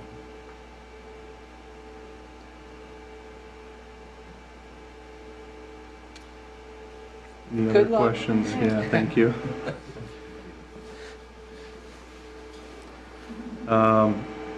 The next, I guess, project on the list is the pond decommissioning. Over the course of the last few months, we've obviously talked about readjusting the scope of the overall Phase 3 from Phase 3A4, 3A3 and 3A4 to being the pond decommissioning.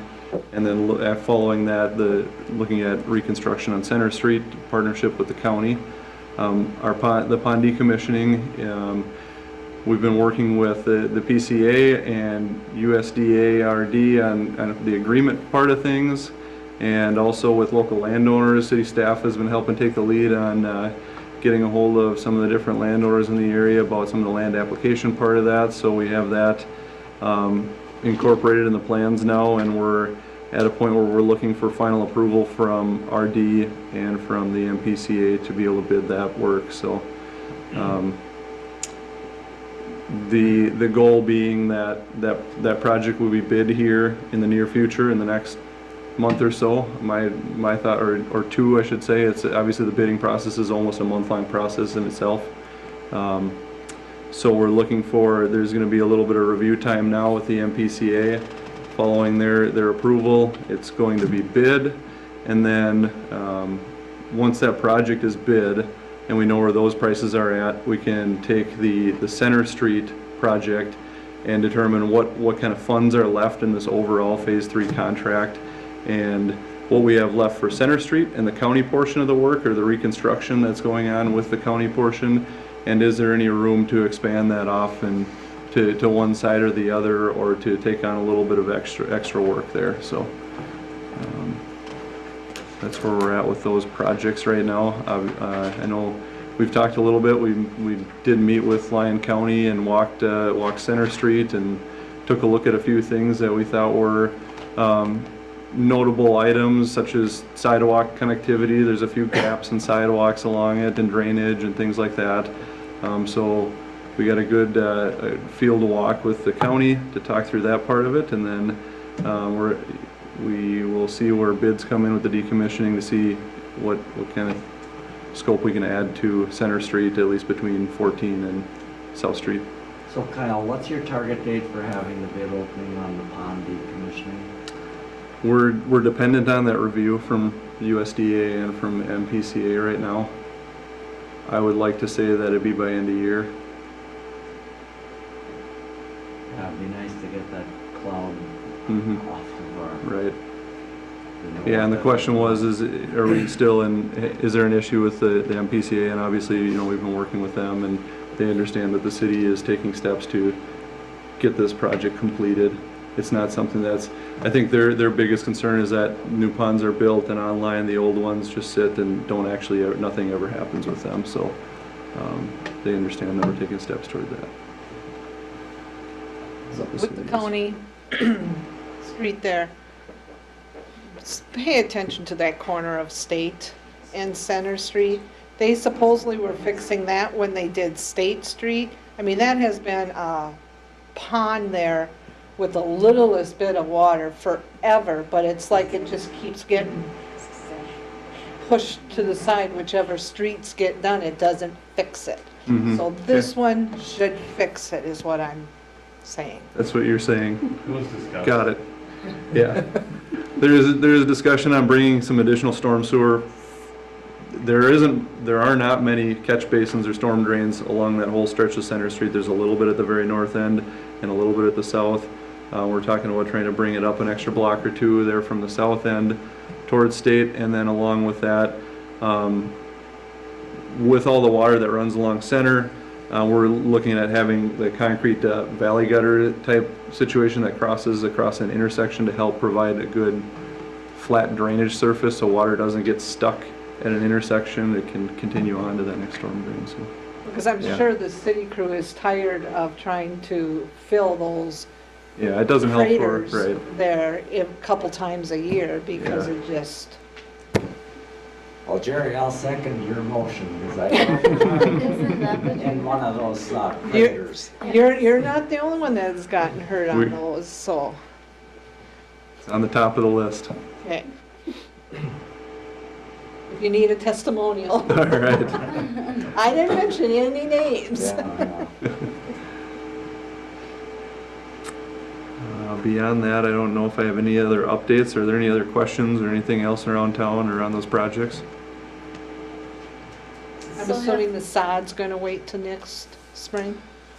They have talked about that, and depending on what the weather does here, they are looking at maybe dormant sodding it, which is a typical practice with some of that. That would mean they would put the sod in knowing, it's similar to dormant seeding, you'd seed or sod with the expectation that it doesn't really grow roots or germinate this year, but it would, in the spring it would, and their warranty period and their maintenance would carry into the spring on that if they would go that route.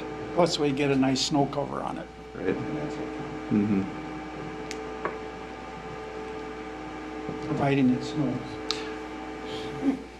So I'm not saying no. I think they're going to try and start getting as much of it sodded as they can here up to that point, and then they might have to put some temporary mulch cover on the rest just for erosion perspective. So how much so do they still have do you guys still have an inspector that's out there on that job? We do, yep. And I know as they're wrapping work up here, he won't be out here as often if there's not really any active construction going on, but yeah, we do. Tim? I just want to make sure it's still a quality job being done. Correct, yeah. I don't want another pool that when it was poured, there was a bunch of other objects Yeah. in the cement and everything that someone does watch that because they're. Yeah, absolutely. they're Anytime there's very- any, construction activity like that, we have an inspector on site watching that. Okay. I'm talking if it was a day that they were out here and all they were doing is filling in the boulevards with some black dirt, topsoil or something like that, that doesn't need us to stand there and watch them all day hauling in a load of black dirt. But if it's concrete and paving and pipe and anything that'll be permanent part of the work, yeah, we're part of that.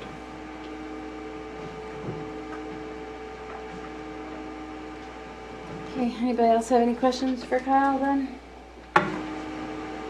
Thank you, Kyle. All right, Thank thanks. you. Thanks. Good luck. No pressure.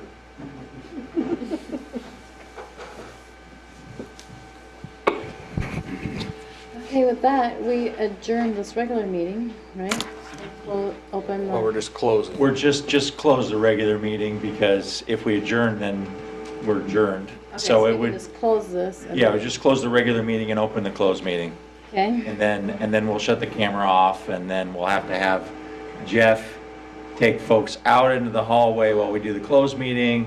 And I promise it won't take longer than 5 or 10 minutes. And I apologize, I know that there's people in the audience here. It's a really heavy agenda tonight.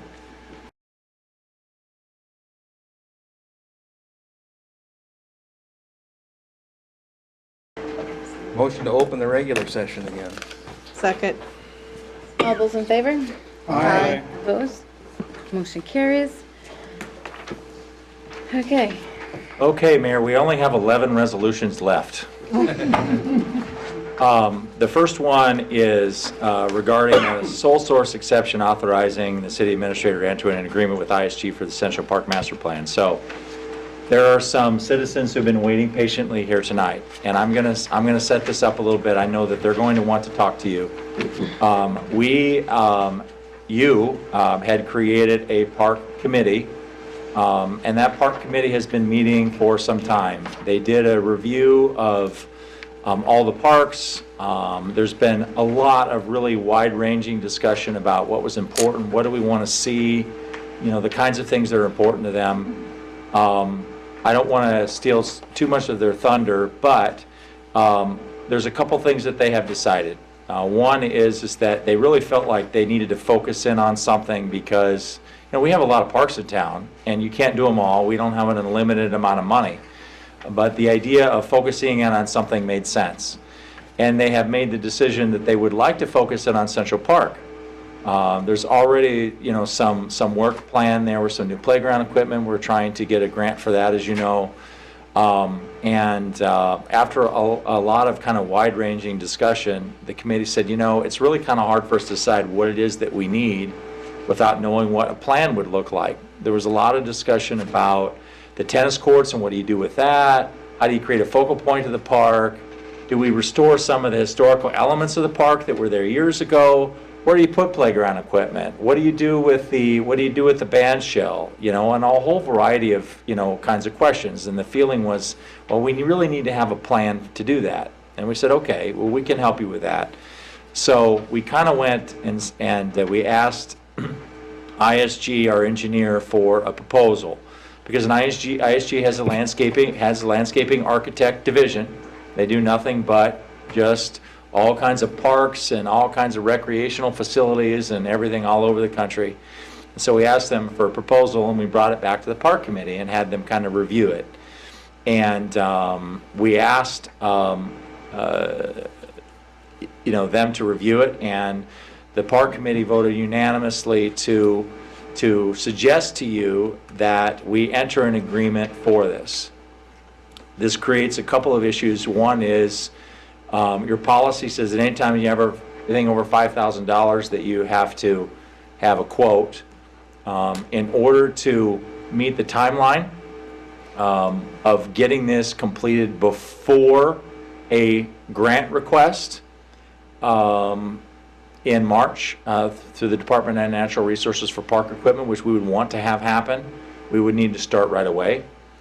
And because of that, and because of this is unique work, and we already have a long-standing relationship with ISG anyway, we would need you to authorize a sole source. The second question is, how do you pay for it?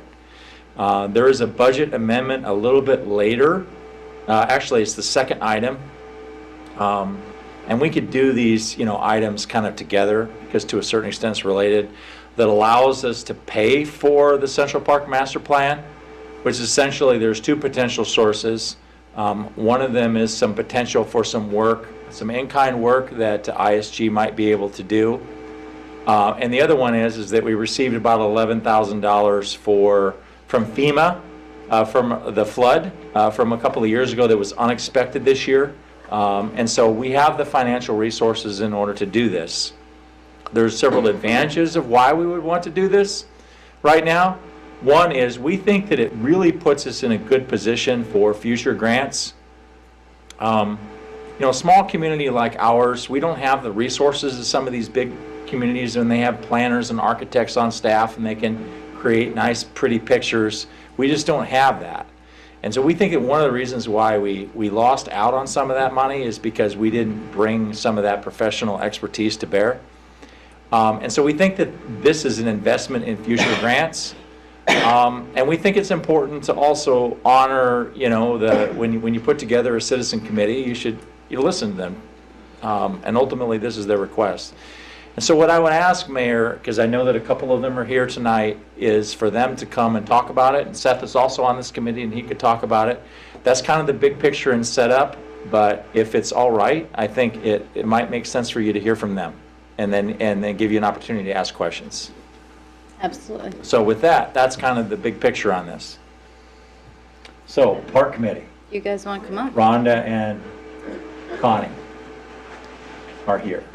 I'm not prepared to talk. I was just in support of it. I know, but that's fine, but And it's like, you've never had any trouble talking at any of the meetings, Rhonda, so I know, but we're just not prepared. Yeah, we're just asking, please give us this chance to show you what we can do. We have a lot of great energy there, a lot of good discussions, and we just think that by having a plan, it will save us a lot of headache in the future. Of where to place things, or like underground, like electrical and all that. Instead of doing something and then having to tear it up and start all over again, I think it would be a really good investment. And we are already talking about how we can raise the money by doing different fundraising ideas. It's just, there's 4 of us, but and 5 with Seth, and we've just got a lot of good ideas on how to. And we're trying to decide, do we modernize it? Do we do half and half? That kind of thing. And these people will help us kind of get us in the right direction. Right now, we're really stuck on the tennis court, what to do. Anything starts with a good plan. Yeah, exactly. Yeah, and so we decided that's really the way we need to go if you're willing to help us. So we'd appreciate the help. And the park Central Park hasn't had anything done since, for 20 years? And just imagine that fountain out there. Imagine if we can get it running. A flag with lights. We need signage. We need new trees. Yep. We're going to be losing trees, and there's so much to be done. There's a family that's willing to donate us money. The Lions are donating us money already, and we're just getting started. Mm-hmm. And that, so we would really appreciate it if you would. Yeah, another family wants to get the fountain going. Oh, that would be just we need a flag with lights. We need signage. We need so much there. Like the families, when they do that, then they just put like in loving memory of their loved ones. Yeah, a little plaque on the. Yeah. Well, I do want to say that I really appreciate the energy and the enthusiasm you guys have from the park committee. Yeah. I went to Eric last year and said, we need to do something with the park. I'm willing to help. And he said, we've already been planning it. It needs to be done, and everybody needs to We be have a lot involved. of energy in Diane, too. Yes. Diane has been wonderful. I just have one request. Can you do something about that bike path on Swift Lake Park? Eventually, but our goal right now is We can't Central do it Park. all at We once. can't do it We one have to time. focus the on sad one thing area. is And by are they having. gonna do anything with that, Shane, as far as like some of the cracks? I know that they I did. think we did some already. They isn't did, that- and what they did was good, but there's so many cracks out there that. Yeah, we actually got a cost estimate on that, and it was fairly substantial, 30, 40,000, is that what it? To do all of it. To do all of it was 30 or 40,000. One of the things that we actually do plan to bring to this park committee, because right now, SRDC is doing kind of a trails master plan for the entirety of southwest Minnesota. The person who's doing it is actually Rosemary Bruce White, who's also doing our comprehensive plan. And so we had a meeting talking to her last week about how do we take the trails that we have and then connect them to the regional trail, so that if you're in Tracy, you're not just going in circles here around town, that you could also go somewhere else too, maybe out to Lake Chetek or to Walnut Grove or something like that. And so they're working on that plan, and I think it's really important, but things are really kind of in the planning stages right now, and I think it would be wonderful if we were able to, take the trail that we have out there at Swift Lake Park and make it a full loop so that you can actually go in a circle as opposed to just kind of 2 half circles. And so there's some energy on that. We haven't brought this back to the park committee yet because they've really been focused on Central Park, but there are some planning efforts going on.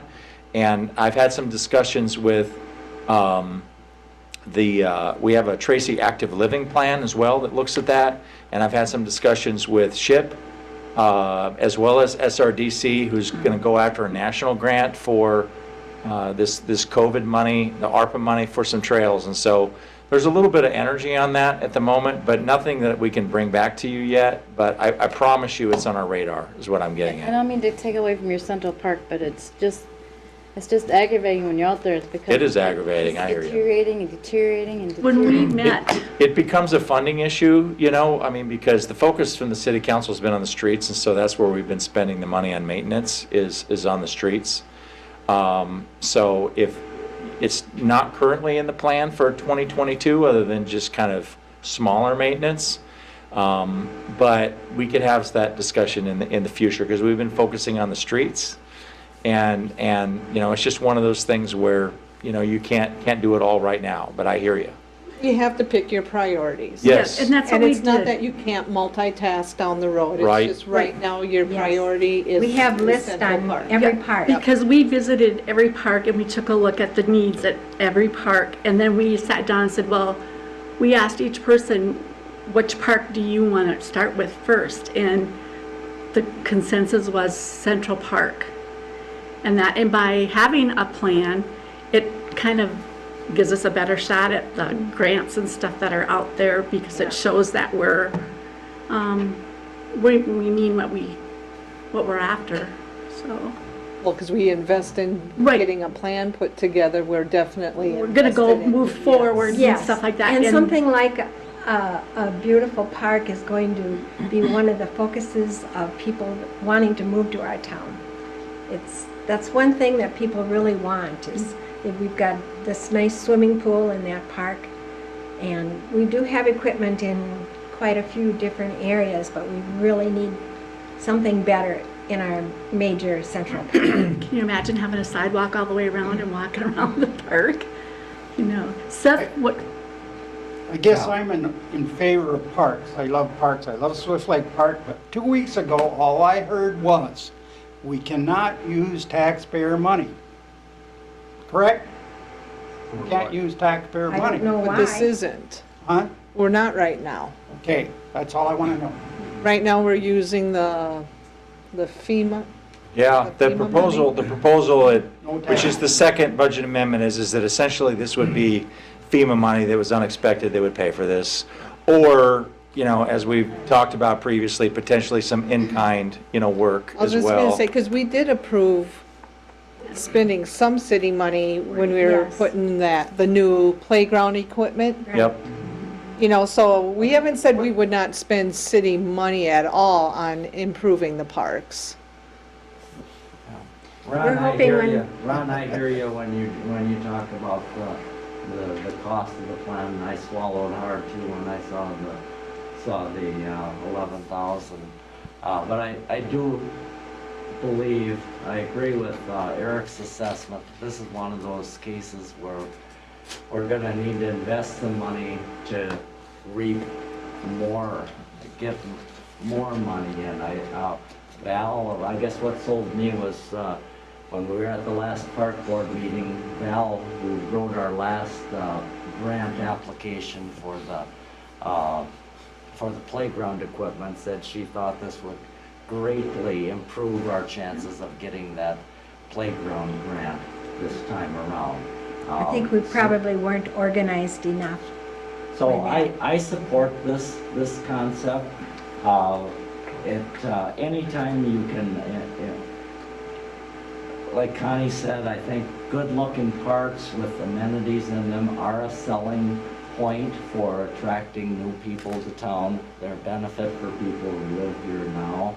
I think I think there's a lot of benefits to having a professional draw up a plan as opposed to Eric or I mean, having me sit down and say, well, I think that a new basketball court should go here. There's so many issues that could come up, like Shane was talking about how when we had the Prairie Women's Expo at the park this last June, everyone said, wow, it's great to have this event here, let's do it again. But what people didn't realize is that we were just really strained to get the necessary electrical service that people, the exhibitors wanted.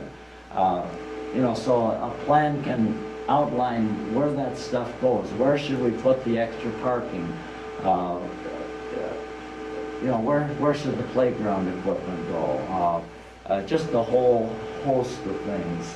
And I just think it will just be a step forward to go ahead with this park plan. Any other questions? Well, have you ever thought about trying to go to our local people and ask them for a plan? Say like Greenwood Nursery or someone in that nature that's in that kind of thing. Greenwood Nursery would want to sell us all the plants. It could get a little expensive.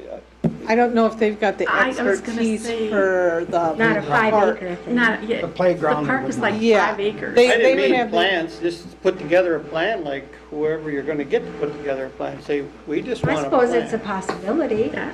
But what expertise do they have with creating parks? Yeah, we Where have- ISG They has do a yards and- actual department that works with Right, drawing up plans for parks. To kind of I help us mean, I with think our- if we're gonna spend the money, I wanna spend it on someone that knows what even different options are out there that we maybe haven't, and I'm Right. saying we, I That's haven't why been at we your want- meetings. That's why we But that want you them. haven't even thought of that are the Exactly. up and coming things or what other parks or other And towns we're have looking to the done. future. Yes. Not Right. just today, not just next year, but maybe 40 years. Exactly. Their proposal was to come up with more than one plan for this dollar amount. Yeah, ideally too, there would be some community involvement in that. So they would come up with a couple of concept plans of what a park might look like. You'd have some community meetings and get some feedback from people and then ultimately come back with another plan. So it's a little more than just, you know, here's your plan. There's also some community involvement in this. And they, you know, Rhonda and Connie already said it, but the idea of, you know, getting people invested in this idea of what a park could be also can potentially help us raise some money for something like this. I know we've talked about a community foundation for the community center, but a community foundation as a whole also could potentially raise money for parks too. And having something that you can show someone also helps with that. And our thought is that over time, you know, you knock off a little bit, you do a little bit of a DNR grant every year. You know, it's not something you can do at once, but it's a multi-year phased plan over time. I just think we have a very excited, active group right now that I think we need to show the support. And if this is what you're requesting, and there are funds, not taxpayer fund, I mean, that it's the FEMA money, that I think we need to do it, because it's one of our goals, beautifying the city and improving our parks. I mean, Might actually get us it more money falls in the long right run. into place with what we want to do to move this community forward, that And we are working on different ideas to get the community involved with us to help us do the different things. And You know, like churches do sometimes, they say, well, we need this or we need that.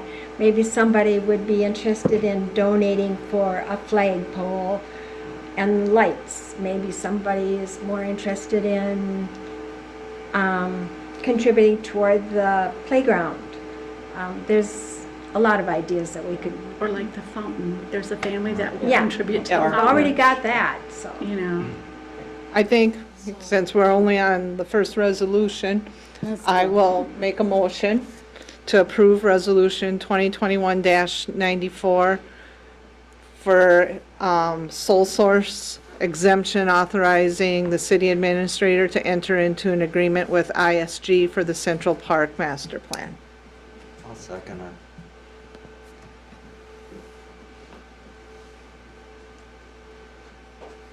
Do we have a second? I said I second. Yep. Oh, you did? I'm sorry. Do I need to say utilizing?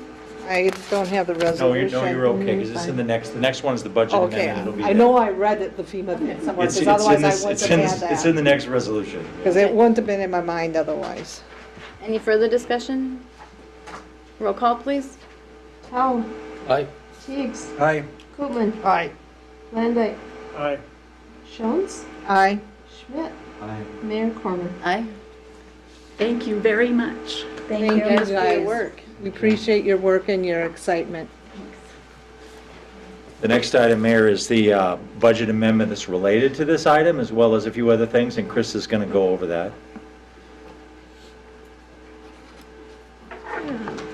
So, third quarter budget amendment, we've kind of hit on a few of them already. So we are increasing the federal grant budget for the FEMA money from the flood that we received earlier this year. We also increased the swimming pool revenues by almost $14,000. That was just actual revenues above what we budgeted. And then there was a few other smaller items that we just kind of did some adjustments to. We did add 8 hours per week for Val starting in November for the grant writing. For 2021 or the remainder of 2021, that will be paid for with the reduced costs in personnel that we are seeing. And then we added the $11,600 for the park master plan. $13,000 for the shelter that is currently being completed at Central Park by the students at Tracy High School. And then I added in $8,000 in consulting fees. That is covered by the EDA grant that Eric and Jeff received earlier this year. So in total in the general fund, that we basically come out even on budget amendments there. We're decreasing the budget about $15. In the water fund, I budgeted for the revenue we received, the $109,000 in ARPA money. That's the first half. We'll receive that second half later next year. And then the expenses that we've incurred so far with ARPA funds, we purchased the new Beacon software, which is our meter reading software, needed to be upgraded with the purchase of new meters, as well as a new handheld to read said meters, which actually is a lot smarter than the handheld that we used to have, so it's working out really well. It's kind of cool. With that, we will be carrying over $95,000 in fund balance into next year of ARPA money that will be used on the SCADA system and some other projects next year. There were a few transfer adjustments in the storm sewer, I lied, in the solid waste, liquor store, and deputy registrar funds that I included in the budget. And then also in the airport fund, I adjusted the budget for the runway project, which will happen next year instead of this year. And that project is fully funded with federal money, so there's no city impact there. Questions on that at all?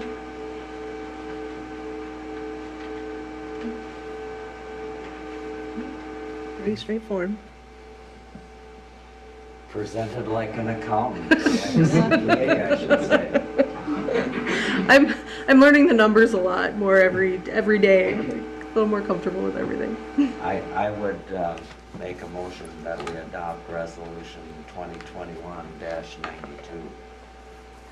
Second. First and second, any further discussion? Roll call, please. Koopman, Yes. Landike, Aye. Howe, Aye. Teigs, Aye. Jones, Aye.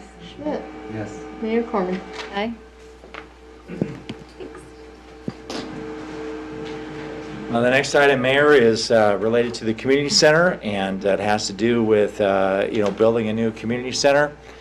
And I know that the city council and some of the citizens have had some discussions about this, and so we don't really have anything to tee up other than the resolution that you see in front of you, and so we're looking forward to your discussion. Well, I'm going to start here. I'd like to make a motion on this, the word private in this, and I would like to see that deleted and insert the words donations, grants, and other sources.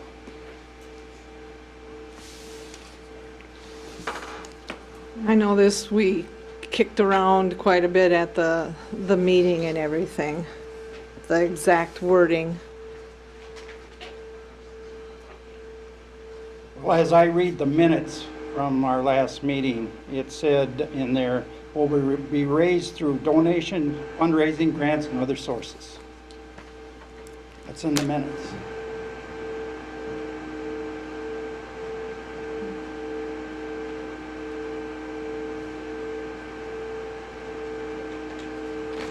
This is about this, right? Yeah. Okay. So we've had a little discussion also, some of us people that work on the work group, and we appreciate the council's support. We do. There's no doubt about it, because we've been after this for a year. You guys know that. But the wording should be very important, okay? And the first thing under the resolution is support for building a new community center if sufficient funds for construction can be raised from private donations. And when Jerry suggested this in the meeting, Ron was correct. It was to be said from donations, fundraising, or grants, or other sources. And that should be the reading. That should be in this resolution. Okay? Because if you're just saying private donations, you're not including corporations, the Lions, other groups, churches, enterprises, you know. Yeah.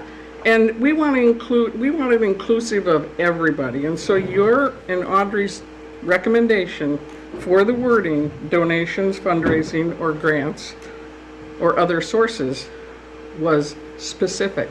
And it was for that reason.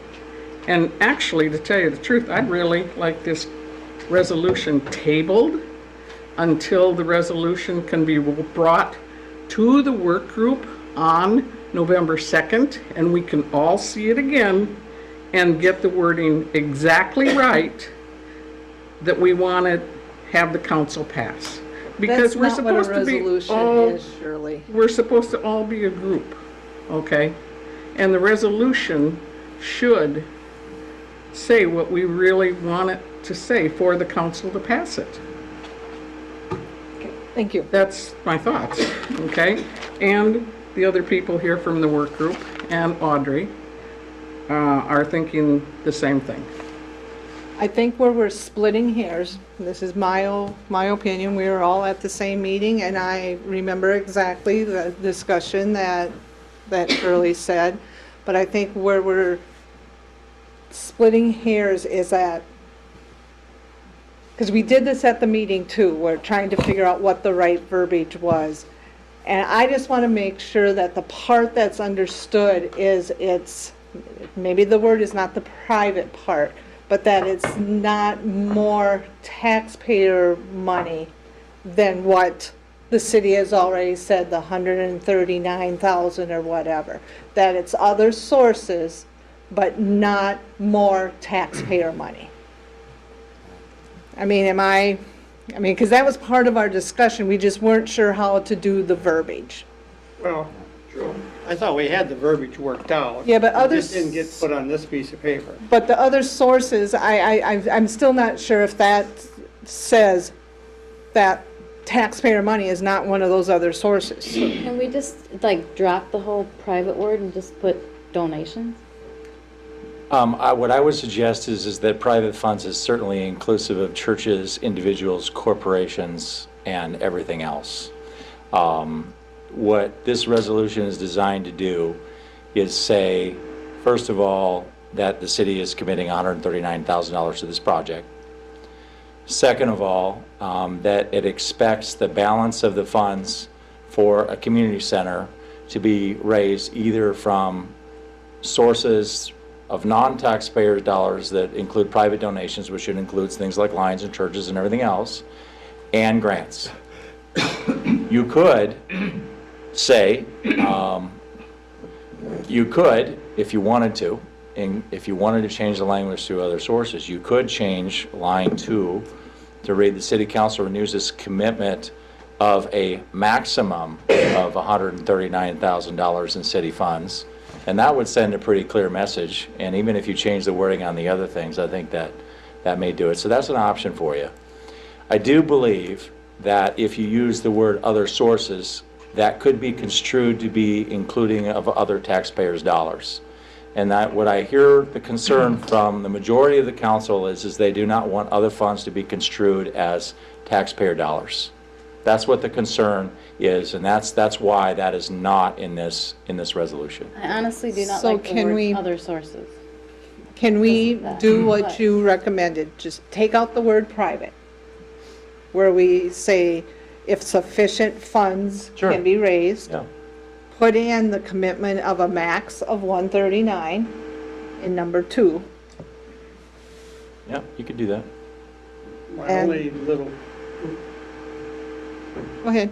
my only little question is, you'd made a comment in the beginning, if we sell the liquor store, possibly we could use that money. Would that rule that money out?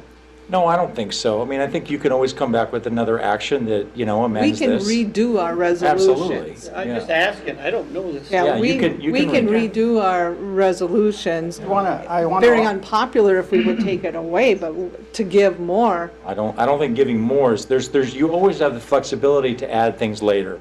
I think what this is attempting to say is that, yeah, we support a community center, but we want to make sure that it's raised, the bulk of it is raised through fundraising and grants. And that's the point of this resolution, is that you want people to know that, so that they know what the target is that they have to go after, right? Because you don't want people to say, oh, well, I think the target's this, but if we know that the balance of it has to come from those sources, we know what we need to do. And the resolutions come from the city council, not from the work committee, the work group. So I mean, to take this back to the work group, I don't feel is a necessary step. I think it just, again, takes a step back. I want this baby keeping moving forward, and I don't want it to be delayed because of a splitting of hairs here in verbiage. And so if the problem is with the word private and everything, if we just say with donations, I think that should meet all of us. I mean, I can't see you, if. Well, and I will just say that I think the word private. Could you come, I'm sorry, just, we got to get you on the record. You got to be on the mic. Sorry about that. I think the word private just kind of insinuated that was too precise. Yeah, it's like how one person Right. interprets the word. Yeah, because what when I did first read it really mean? So I think Yeah. we can easily take out the word private, and then I think we should all be still on the same page, because we walked out of that meeting It was a good meeting. very, very happy. We all felt like we were moving finally in a direction that we could get people behind. Right. And I hate to see this stalemated because of a word. Right. So let's take out the word private and just go with Put in the max. donations. And then the max of 139, because if we Donations. want to give more, Grants would be included in we'll just that. yeah. Okay. I mean, Yeah, that'd be like all inclusive of everything. Yeah, I do want to point out that the fourth thing on here is talking about applying for grants. And so we didn't exclude grants. Grants is actually in the resolution Okay. specifically, so it's always been there. Okay, thank you. You guys happy? I mean, everybody's on the same page. I got one other thing here. Eric, I want to remind you of one meeting we had here you mentioned if and when we ever sell O'Brien Court, a portion of that money could be used for the community center. When we sell O'Brien Court, the If city... and when. The city, if we, yes, if and when, we don't know, we're trying to sell it. If we could sell O'Brien Court, you could potentially use some money for a community center. You could use, you would have complete discretion on that. I'm not saying that you would, that's a question for city council. We'll but- have a lot of people come into the coffers Right. when we sell O'Brien Court. But we as a council, again, get to work with That's- the EDA Right. because it's an EDA building that discussion will come once we sell it because there's going to be that pot of money and everybody's going to want their fingers in it. And Agreed. Jeff's going to have to slap the hands. Agreed. You always can pass a resolution amending this one in the future if you Absolutely. need be. You're not restricted by whatever you pass here today. So, or if you pass this. So if I make a motion to approve resolution 2021-93 with the change of taking the word private out and putting in the word max on number 2. So it would read, just to clarify, I just want to repeat it back to you, just so we get it on the record. The first one would read, the city council supports the concept of building a new community center if sufficient funds can be raised, so we strike private. And number 2 would read, the city council renews its commitment to a maximum of $139,000 in city funds for a new community center. Everything else would stay the same. Am I understanding that correctly? That's your... Line 1 had to be Line changed? 1's got private. Yeah, I took private out. Yeah, he I took said- private Oh, out. Line that 1? one down right there. Yeah, Yeah. I got it down on my sheet, and that's what I just said for the record. So if I said that Oh, correct, they're saying because of On the the top. title, to The take top it out and of the the bottom. title.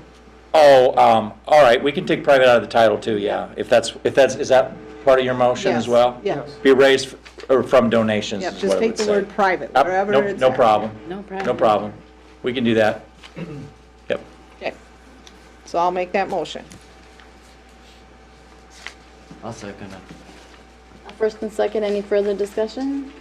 I just want to say that I've said from day one that when we get to the point of reaching a consensus or making a decision, it's important for the whole council to get behind it. And I still feel that way, and that's why I'm going to vote for this motion or resolution. You know, this was not my first choice of paths forward, but I can accept that the consensus, the majority has spoken, and I go along with the consensus and majority of the council. And I think I can support, you know, the reason for the changes in the language. I do think it's important that the council not raise expectations that the council will come up, or the city taxpayer dollars will come up with the balance of the money needed, that it does need to come from private, not private. From, we need to have a successful fundraising campaign. Yes. Any other further discussion? I agree with Jerry. We need to keep this thing going, put the old gas down and go for it. I hope each time the committee meets with us that they've got good information, like last time. And I hope everyone that is out there listening now or watches this on YouTube or reads about it in the paper or whatever, that they get their checkbooks out like they have been promising. You know, they've been saying, I've heard from many people, I'll give money if it's new, but not if you're gonna remodel that old liquor store. Okay, we've moved past it, we're now going to new. So I wanna see people that are saying that, put their money where their mouth is.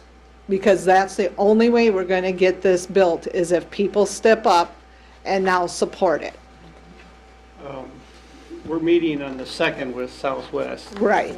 So if that doesn't go quite the way we plan, My question to you, Eric, are you 100% sure that we can't use tax ID number through the city like they did when they did the pool and stuff? We can use the tax ID number. We cannot create a separate account with other people's names on it beyond the people that are in the city of Tracy. And I think let's People would cross just- that bridge after, people I would mean, just the have to second is trust just that it's Tuesday. earmarked Yeah, for- I just asking the question if he's 100% sure with that. Am I 100% sure on that? Absolutely. I figured you was, but I wanted to. Absolutely. We should never, ever put anybody's name on a joint account associated with us. There are significant financial liabilities associated with that, and our auditors would kill us.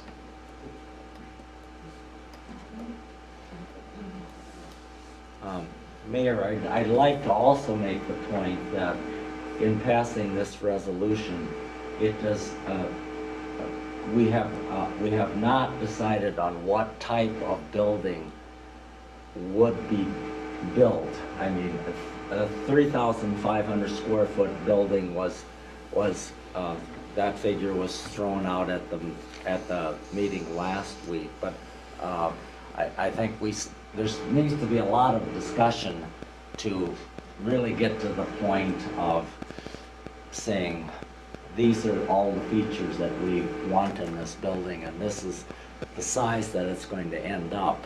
There's just a lot of study that needs to be done on that issue, and hopefully that this work group can discuss that. Yeah, so this doesn't have anything to do with that. No.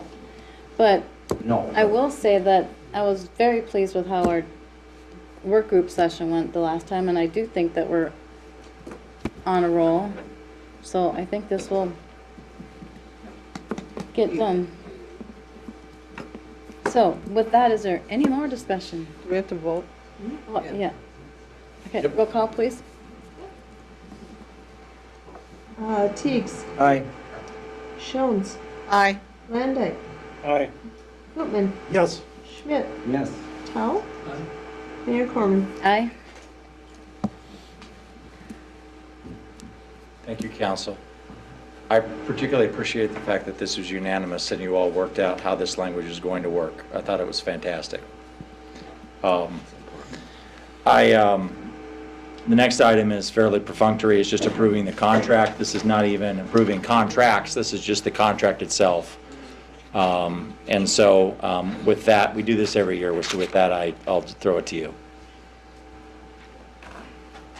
Okay, it really hasn't changed at all. It hasn't so changed, we're and to be ready. honest with you, I know we do it every year, but I'm actually questioning why we even need to. You know, but it's on the agenda, so you should approve it. Motion to approve resolution 2021-95 for the snow hauling contract. Second. First and second, any further discussion? Roll call, please. Landay. Aye. Gutman. Aye. Tao. Aye. Shones. Aye. Schmidt. Yes. Teigs. Aye. Mayor Corman. Aye.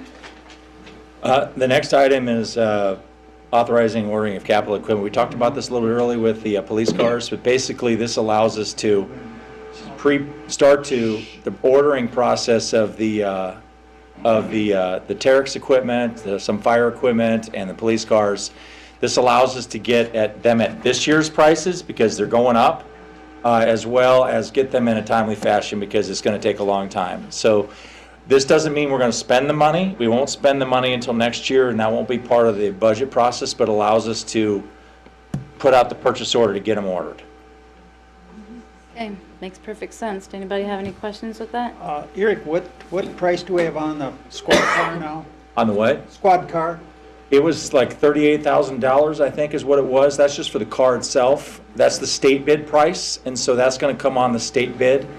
And So that dropped quite a bit, didn't it? well, it I was, thought we were it's, at 71. yeah, but that doesn't include all the equipment. So the 70 includes like the sirens, the lights, and the internal cage. None of And that can be removed and put on a, so, as I like understand, the bar across the top? I asked Jason that question, and he said some of it can, but because it's a new model, not all of it can. Okay, Yeah. that's understandable. So we'll be under the $70,000 we think, but we want to keep it at that number anyway.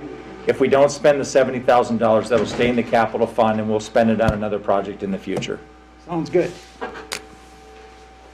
Okay, are we ready for roll call? We gotta make a motion.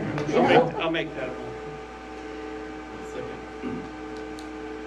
All right, I thought I would. All right. Any further discussion? Roll call, please. Teagues, Aye. Koopman, Yes. Schmidt, Isn't it? Howell, Aye. Jones, Aye. Landine, Mayor Corman. Aye. The next 6 items are all Shane's, so I'm going to have him come up here, and so if it's a long agenda, you can blame him. Appreciate it. We're getting pizza before the next The meeting. list looks long, but timing wise, We'll talk quick. so the first we got change order number 1 for the extension of time on the runway rehab project until spring of 2022. I know this has been brought up at I think it's a meeting or two ago on the fact that because the grant got delayed, it was something that they wouldn't be able to get done with the weather because it's a temperature sensitive project. Do you have any questions on that one? We have to do these individual. I believe so, yep. Yes. Okay. I'll make a motion to approve resolution 2021-97. Second. First and second, any further discussion? Roll call, please. Jones, Aye. Howell, Aye. Landine, Aye. Schmidt, Yes. Teagues, Aye. Koopman, Yes. Mayor Corman. Aye. All right, next is change order number 1 for the airport access road project. It's a very small change order. They found some extra infrastructure under the driveway that nobody knew was there. So it's a $400 change order, and with the 2575 grant, we're only responsible for 25% of that, which is $100. So, Motion to approve resolution 2021-98. Second. First and second, any further discussion? Roll call, please. Schmidt, Yes. Landine, Aye. Teagues, Aye. Jones, Aye. Koopman, Yes. Howell, Aye. Mayor Corman. Aye. what do we got next? Resolution 2021-99, change order number 2 for extension of contract time for the AWAS project. This is more of a, because of the material shortage and the late acceptance of the project with the upcoming winter, and then Excel's extensive costs for running the new primary out there. They're getting into winter rates, which is another $12,000 in the project, which isn't budgeted. So once April hits, that goes away. The grant is good until the end of June 2022, so we still have time to get that portion of the project done. And are we like number 1 on their list to come out here in spring to run that line so it doesn't pass that timeline? Yeah, we should be all ready to go in the spring the way Excel talked. And does the AWAS feed like Kello? It's information out there that can feed the National Weather Service, Right. if they choose to use that data. There's a bunch of different data sources around. Because I noticed on Kello, like on their weather channel, all of a sudden Tracy's disappeared. Okay, so they had an issue with their equipment out there late last week. We reset it, everything was back on by, I know, around Thursday noon. I didn't see it I looked this weekend the one time. Okay. I didn't see anything out there, So it's something with it. Not that So it's a MnDOT big owns the deal, but- equipment, they just call us when it's broken to come look at it, because they don't want to fly down here and look at it, so. Gotcha. I'll But, check again. yeah, everything was up out on the screens out there, so. Okay. Yeah, just could depend on where they're pulling their data, but I'll make a motion to approve resolution 2021-99. there could be a chance that they could do some of the work, like making the driveway out there or something like that.